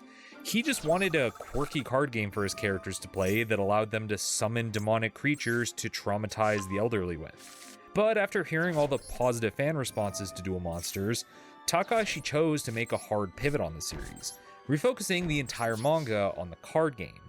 And my clear bias aside, this was definitely the right decision, because there was something there worth digging into.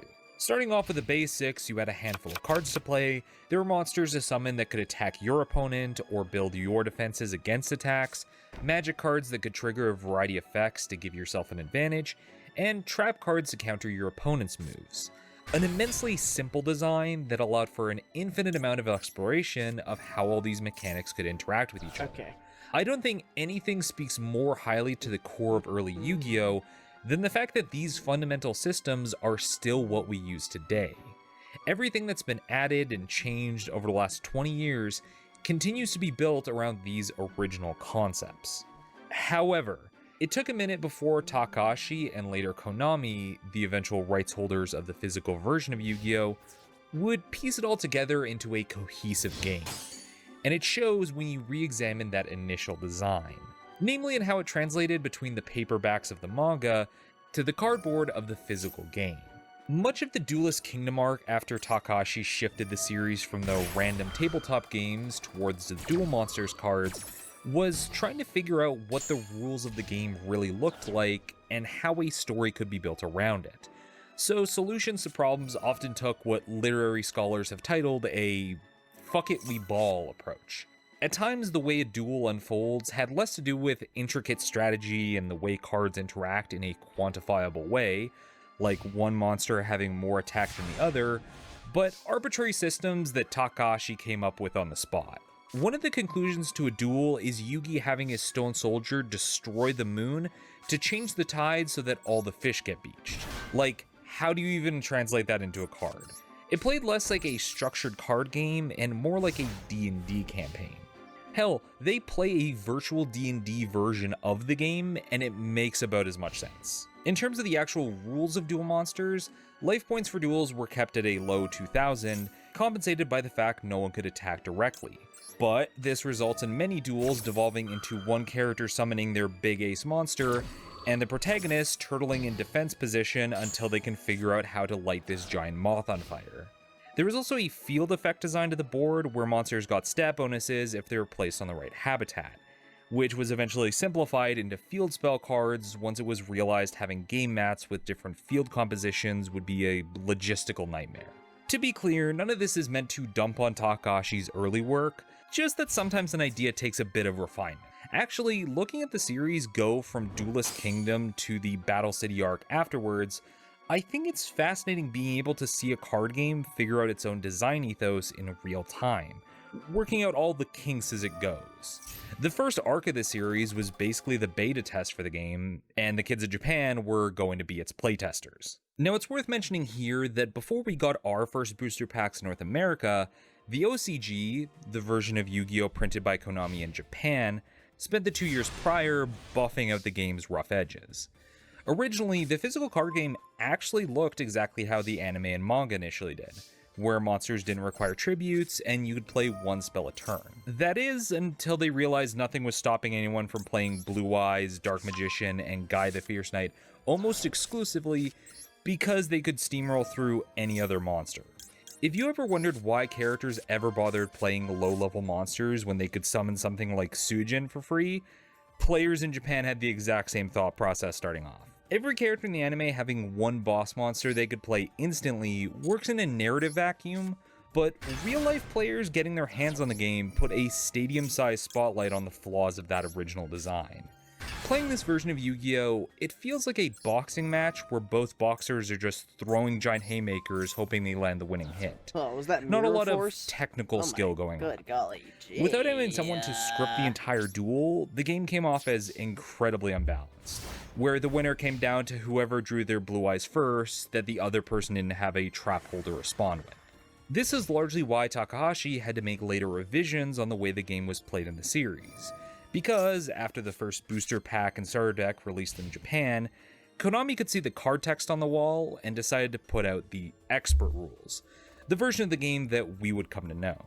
Level 5 to 6 monsters now require 1 tribute off the field, level 7 to 8 monsters require 2 tributes, life points are at 8,000 but you can attack directly if the field is open, and there's no restriction on the amount of spell or traps you can play each turn.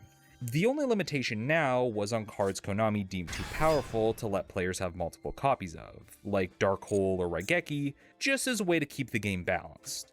It's at this point that the Yu-Gi-Oh! We understand begins to take shape. Now with all that said, how did things work in the West once the game made it over here?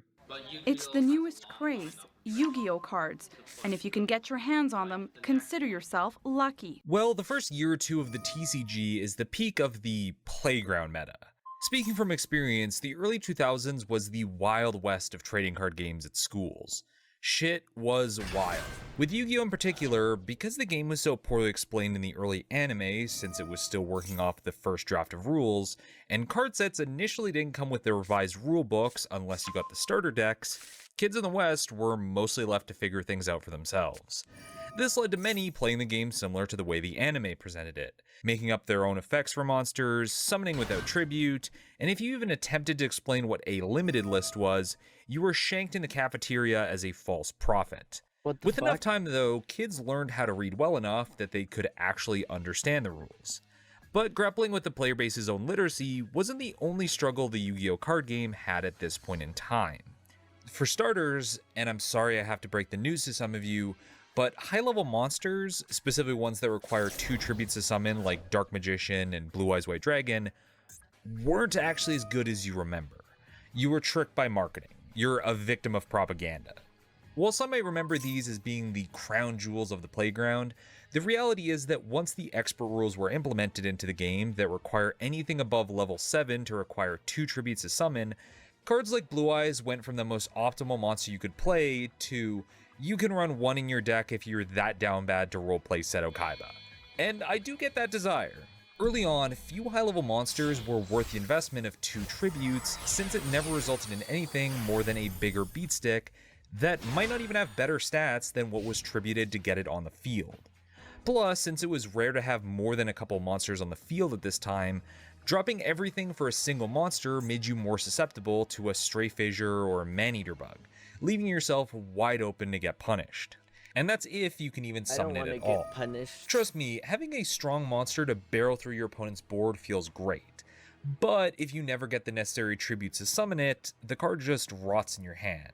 Anyone who's played this game long enough knows that nothing gets worse than needing something to counter your opponent's moves and drawing a barrel dragon you have no use for. This is why when you check to see what the best deck builds of the time looked like in retrospect, It's a bunch of level 4 monsters with high attack stats, the handful of good effect monsters, topped with all the busted spell and trap cards, with maybe a summoned skull or Jinzo for a bit of spice since they only required 1 tribute. That's because, as much as a monster having big number makes our eyes bulge like a cartoon character seeing a pretty lady, a deck being consistent is far more important. Something that comes up in a lot of discussion of what makes a deck good is the idea of consistency. Without going into an entire lesson plan about modern deck building theory, because God knows this video is already nerdy enough, what this refers to is how easily a deck can search or draw the cards needed for key combos you want to do. So in 2022, that means how efficiently are you summoning Baron de Fleur in your first turn, but for this era, it's mostly how frequently are you drawing cards that are consistently playable without a ton of setup. That slot machine plus 7 completed combo you put together might be good conceptually, but doesn't work in actual duels unless you build your deck entirely around increasing the odds you can make that happen. Again, this is why for the early years of the game, most of the focus was playing a pile of the best low-level monsters, because they were always playable no matter what situation, and all had their roles to play as you traded blows with your opponent. Speaking of consistency though, what about the other ways of getting out big boss monsters, you might be asking? In the anime, some of the most iconic cards of the first season of Yu-Gi-Oh! Were the powerful fusion and ritual monsters Yugi and Kaiba were able to summon, so naturally it'd be the same in the real-life card game. Like, if you could summon out a Blue Eyes Ultimate Dragon or Lackluster Soldier, they were so powerful you basically won the game, right? Well, that would be the case if either fusions or rituals were actually playable at the time. Let's start with fusions. Now, in theory, the idea of taking 2 monsters and fusing them into a stronger one was great. It allowed for a creative way of using your weaker monsters to make something stronger, fitting with the general idea early Yu-Gi-Oh! Carried. This is something distinctly unique to Yu-Gi-Oh! As a card game mechanic. However, in actual practice, fusion summoning was too clunky to work with how it was originally designed. Needing 2 or more specified monsters and polymerization in hand was not consistent. You couldn't just toss a polymerization in your deck and hope you landed on it at the right time as an anime character would. It also didn't help that a vast majority of the early fusion monsters were what some might call... Noah, I just came up with a script for a bit of the script for the Yu-Gi-Oh! Podcast intro. Noah, you there? Noah!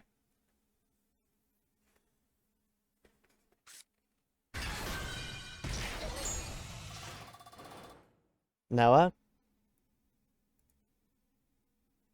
Are you mudded? Yeah. Dumbass. What? We should make a script for it. Right now. Well, you should make a script for it because it's your hyperfixation. Okay, let's see here. Should we do Zexel or the original? Because if we're doing the original, then I think... That is a very good question. I think we should watch the video for the original, but the intro should be the... Or no, we should watch the episode from Zexel, but the original should be the intro. I want to do the my deck has no pathetic cards, Kaiba. But like, my deck has no pussy-ass cards, Kaiba. No. I don't think I've seen that video.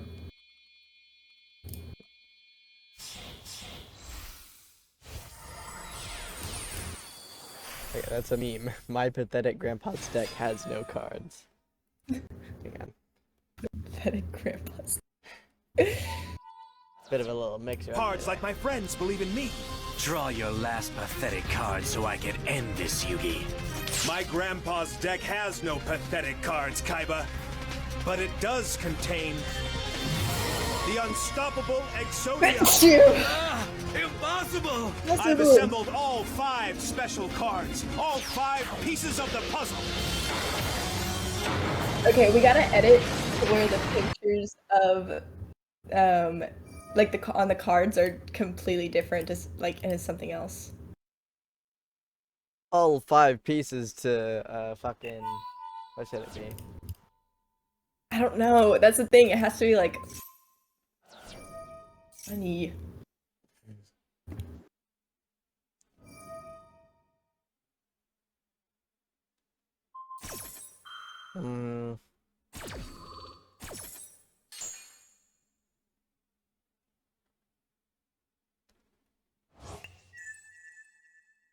I don't know. Yeah, I don't know either. Or should it be like, should it be like he thinks he's drawing Exodia, but then the card he flips over isn't Exodia? No, I want him to like summon something, but it just not be Exodia, and we make something up. But like it has to be like a meme. I don't know. What should it be?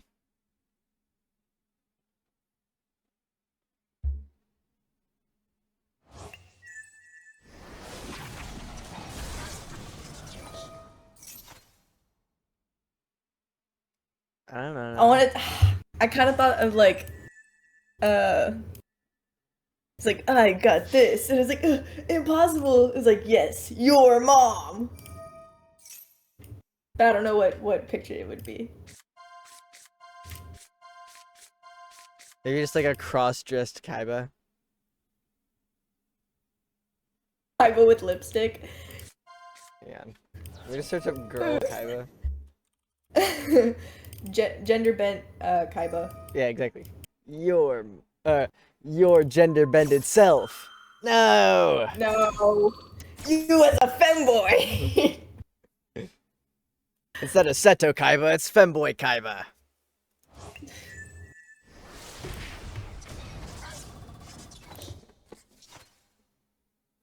Or it's your dad who went for the milk. Isn't Kaiba canonically an orphan? No, he's like rich. No, he was an orphan and he got adopted. Him and his brother got adopted. That was the whole lore. I don't fucking know the lore of the first one. We literally watched a video of it together. Femboy Kaiba. The fuck are you looking at? Femboy Kaiba. I didn't find anything. Oh, I see. I'm surrendering. I'm not winning this. I have 50 life. I have 50 life points, and I have nothing in my hand that could help. Surrendering. He took 2 of my monsters. That bitch.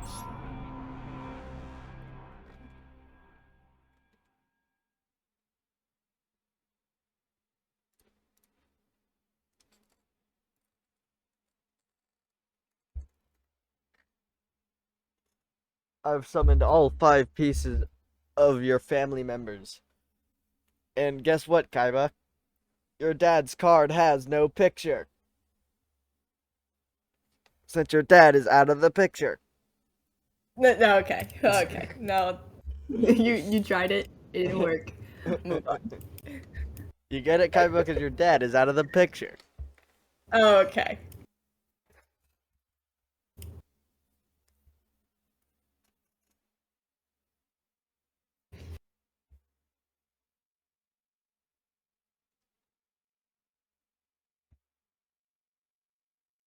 Okay. I don't know, man. I don't know.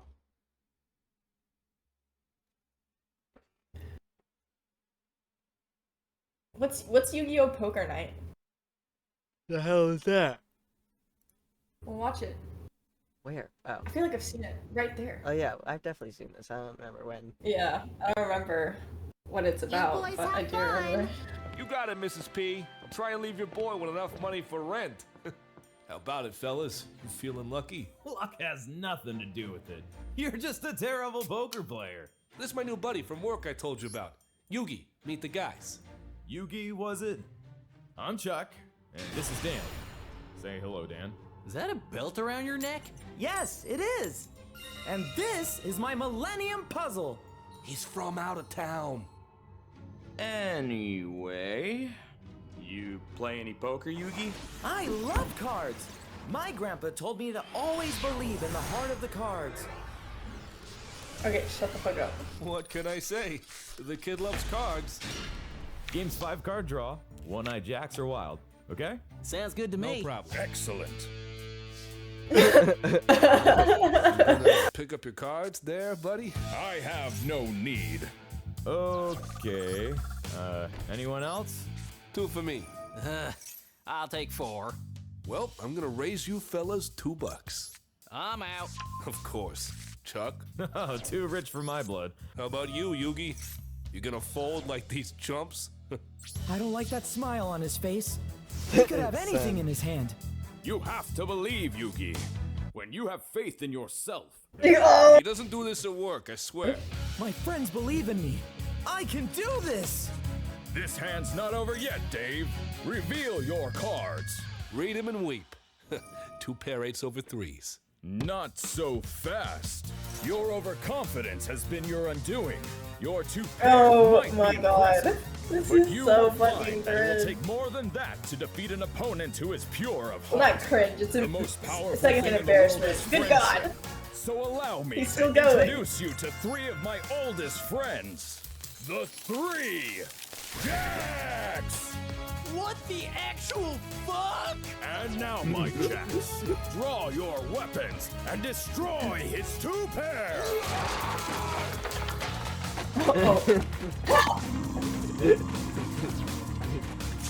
I believe it's my turn to deal. And if there are no objections, I will use my personal deck. What just happened? And as my Jacks have destroyed your feeble table, a new field of play is required. Oh my god! What is it with you and belts? What the hell? I look like some kind of fancy pirate. Could be worse, buddy. Check out Dan. I kind of like it. Very purpley.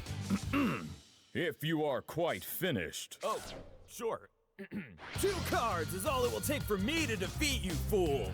I love the thing. So you cocksuckers! What, too much? I have you right where I want you. Who am I kidding? Give me 4. Very well. And I will only take 1 card. And with that, I will go all in. Call! It will be impossible for you to defeat me when I'm safe inside my full house! That's what you think. Let's see how you like my 8 of hearts! Get him! Bull! Nothing can defeat me! Dude! Some got in my mouth! Oh, Pathetic. Let me show you how a real card player does it. 4 of a kind, I summon What you! what is happening? Oh, I didn't even see. I just got hit by Winged Dragon of Ra with 14,300 attack. Oh my god. Was that even necessary? No. That wasn't. That was his first turn.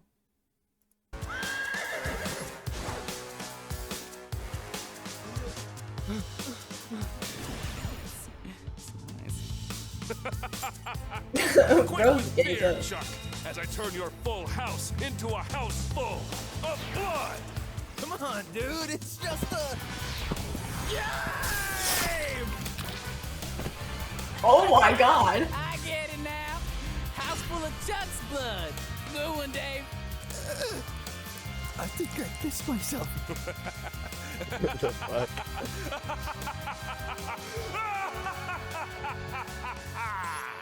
Nothing can defeat me now. I have seen through your pathetic schemes and demolished your pitiful hands. Tremble before me, Yugi. I will obliterate you, and the $15 will be all mine. You are right Doing all about this for one thing, $15. Dave. 15? My hand cannot withstand the fury of your knight's attack. A pair? It's barely worth the effort in crushing you, but crush you I will. Prepare to be defeated, Yugi, as the fury of my knight's charge obliterates your hand, and I win the game. I wouldn't do that if I were you. Full house or something. It may have escaped your attention. A royal If you flush. look closely, you will notice something about my Jack. He's taking a shit. That's right. He only has 1 eye. You will remember Chuck said at the beginning of the game that one-eyed Jacks are wild. Is this not true, Chuck? Could someone take me to the hospital? Which means he can take the form of any card in the deck, and I choose my favorite card, the King of Clubs! No, it's not possible! I'm not finished yet. As all of my Royal cards are in the flush. same suit, Royal I flush. can combine them into the unstoppable Royal Straight Flush!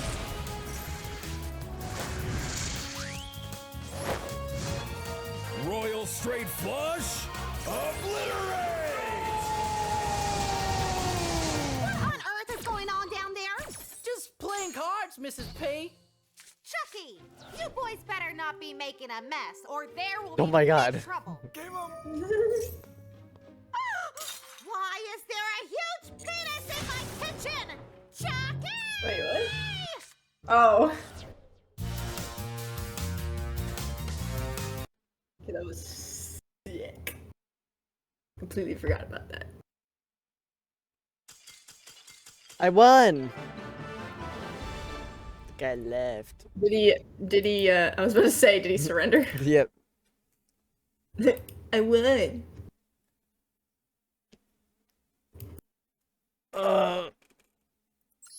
Anyways,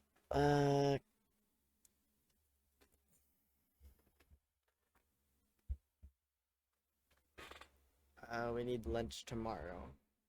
Or no, I don't need lunch tomorrow. You do need like to order snacks for your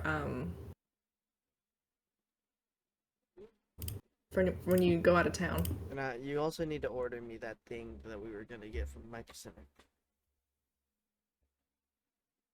Unless you want to drive. Right. Unless you want to drive to Micro Center, since it's not Easter Sunday anymore. We're not driving to Micro Center. We can drive to Best Buy. How about that? Because Micro Center is like an hour away. But if I go to Micro Center, it's free. It's like like $15. It has to be. I doubt they even sell it on Best Buy. No, I'm not going to Best Buy. Jack, we'll go. We're just gonna have to order it. Why wouldn't they?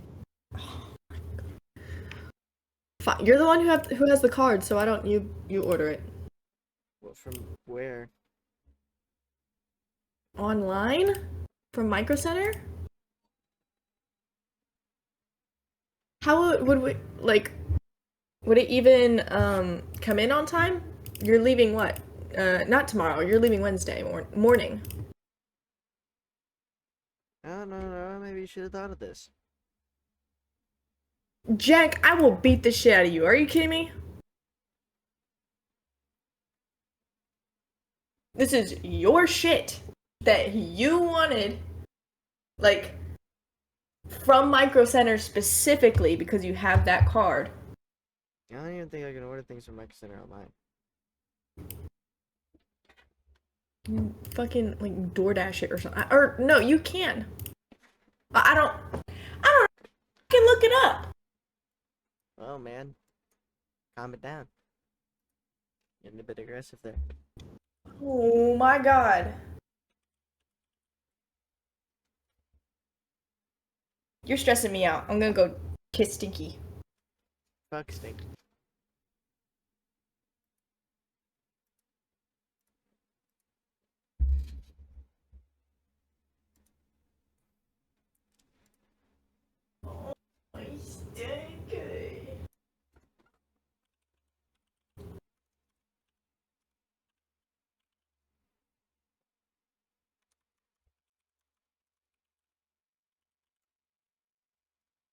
My deck has pathetic cards, Kaiba.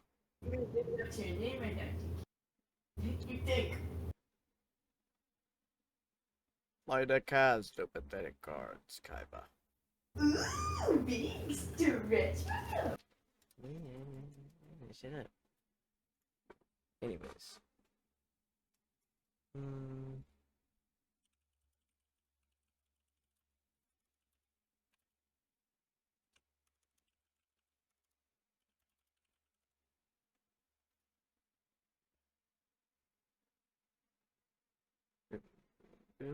But a good step. Boom, boom,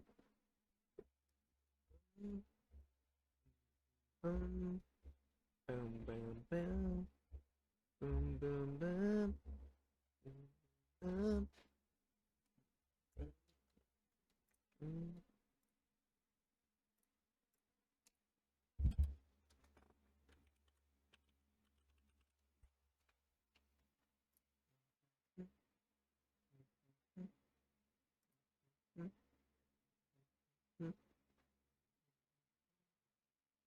Jack, look up snacks.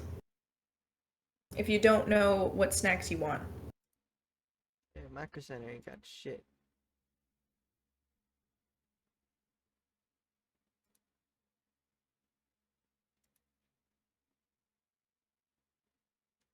This is the opposite of what I need. Well, go scroll down and see if it shows like. Because you need 2 male, 1 female, right? Yep. Micro Center doesn't carry them, apparently.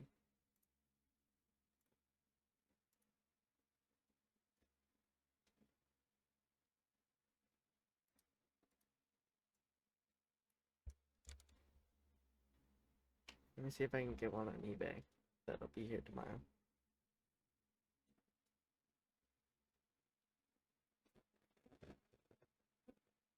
Are you still streaming?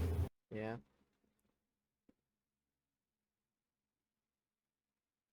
Center of Autism.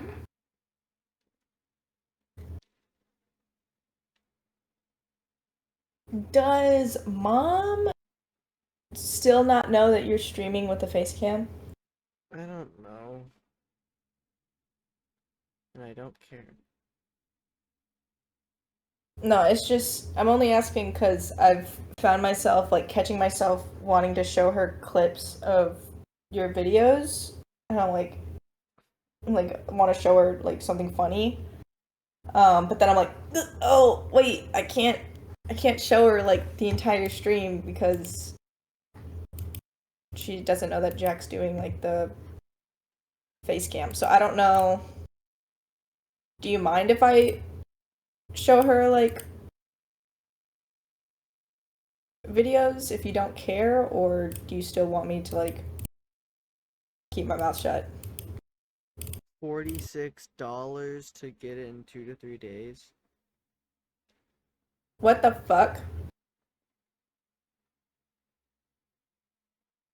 Yeah, I don't know. I can't buy this. And with this, my mic doesn't work. And with that if that doesn't work, then I'm screwed for the tournament.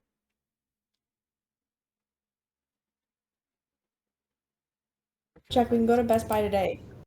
No, they don't sell these at Best Buy. Why not? Because they only sell them online at Best Buy. How do you know that? Because that's how stores work. What do you mean that's how stores work? Can you stop annoying me, please? Oh my god.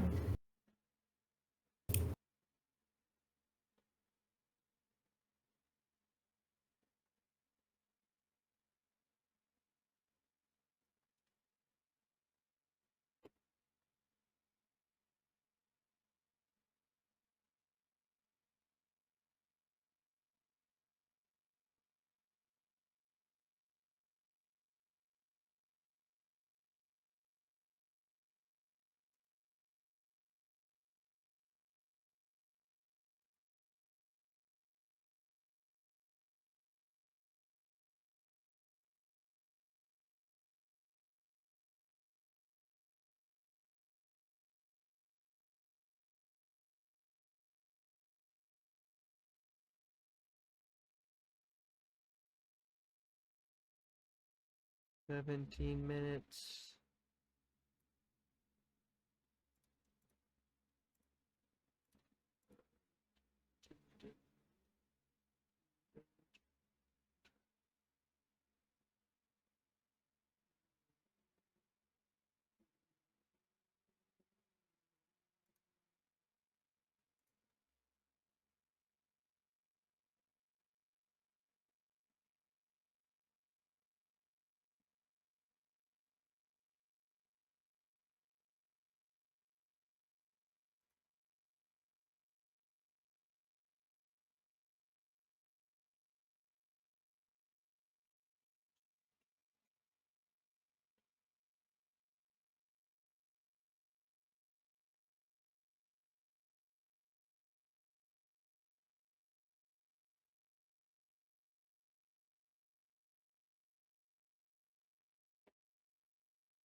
Feel my time again.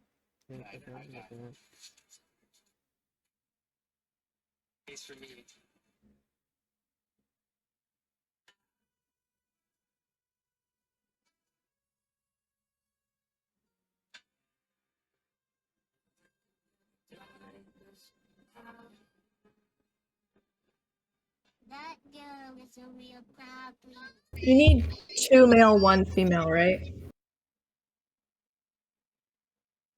Yeah. Oh yeah. Let me see if my friends have any. Oh, that's good too.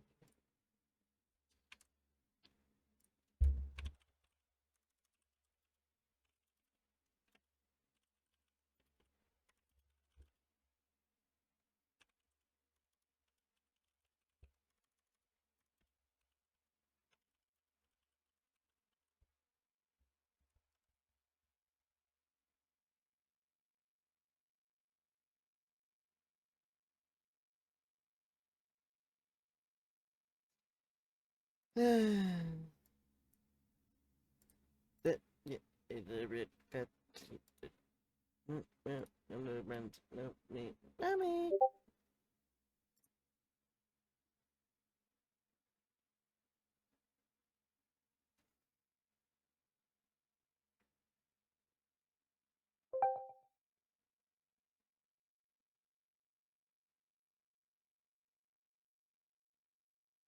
You want to play Marvel Rivals?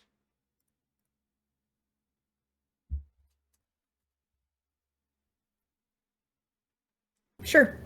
Yay! What did I just find? Jack, don't. You've scrolled too far.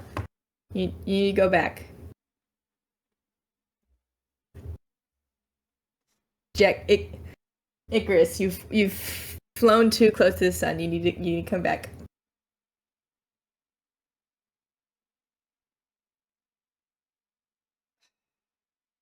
Stop. Stop. Jack, stop. Jack, stop scrolling.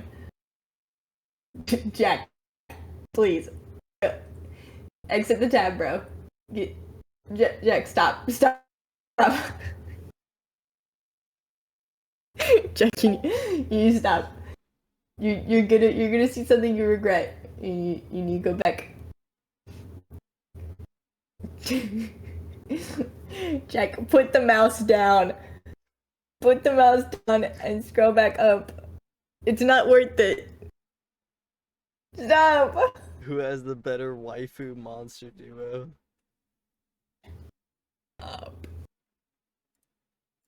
That's cool.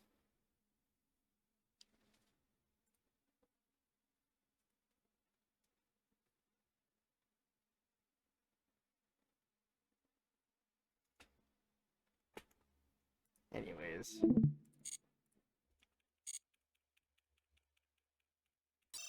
You hop out on Marvel Rivals?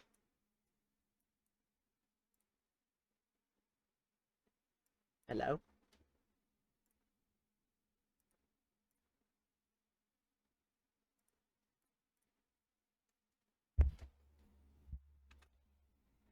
Whoa, whoa, whoa, whoa. But I'm geeky.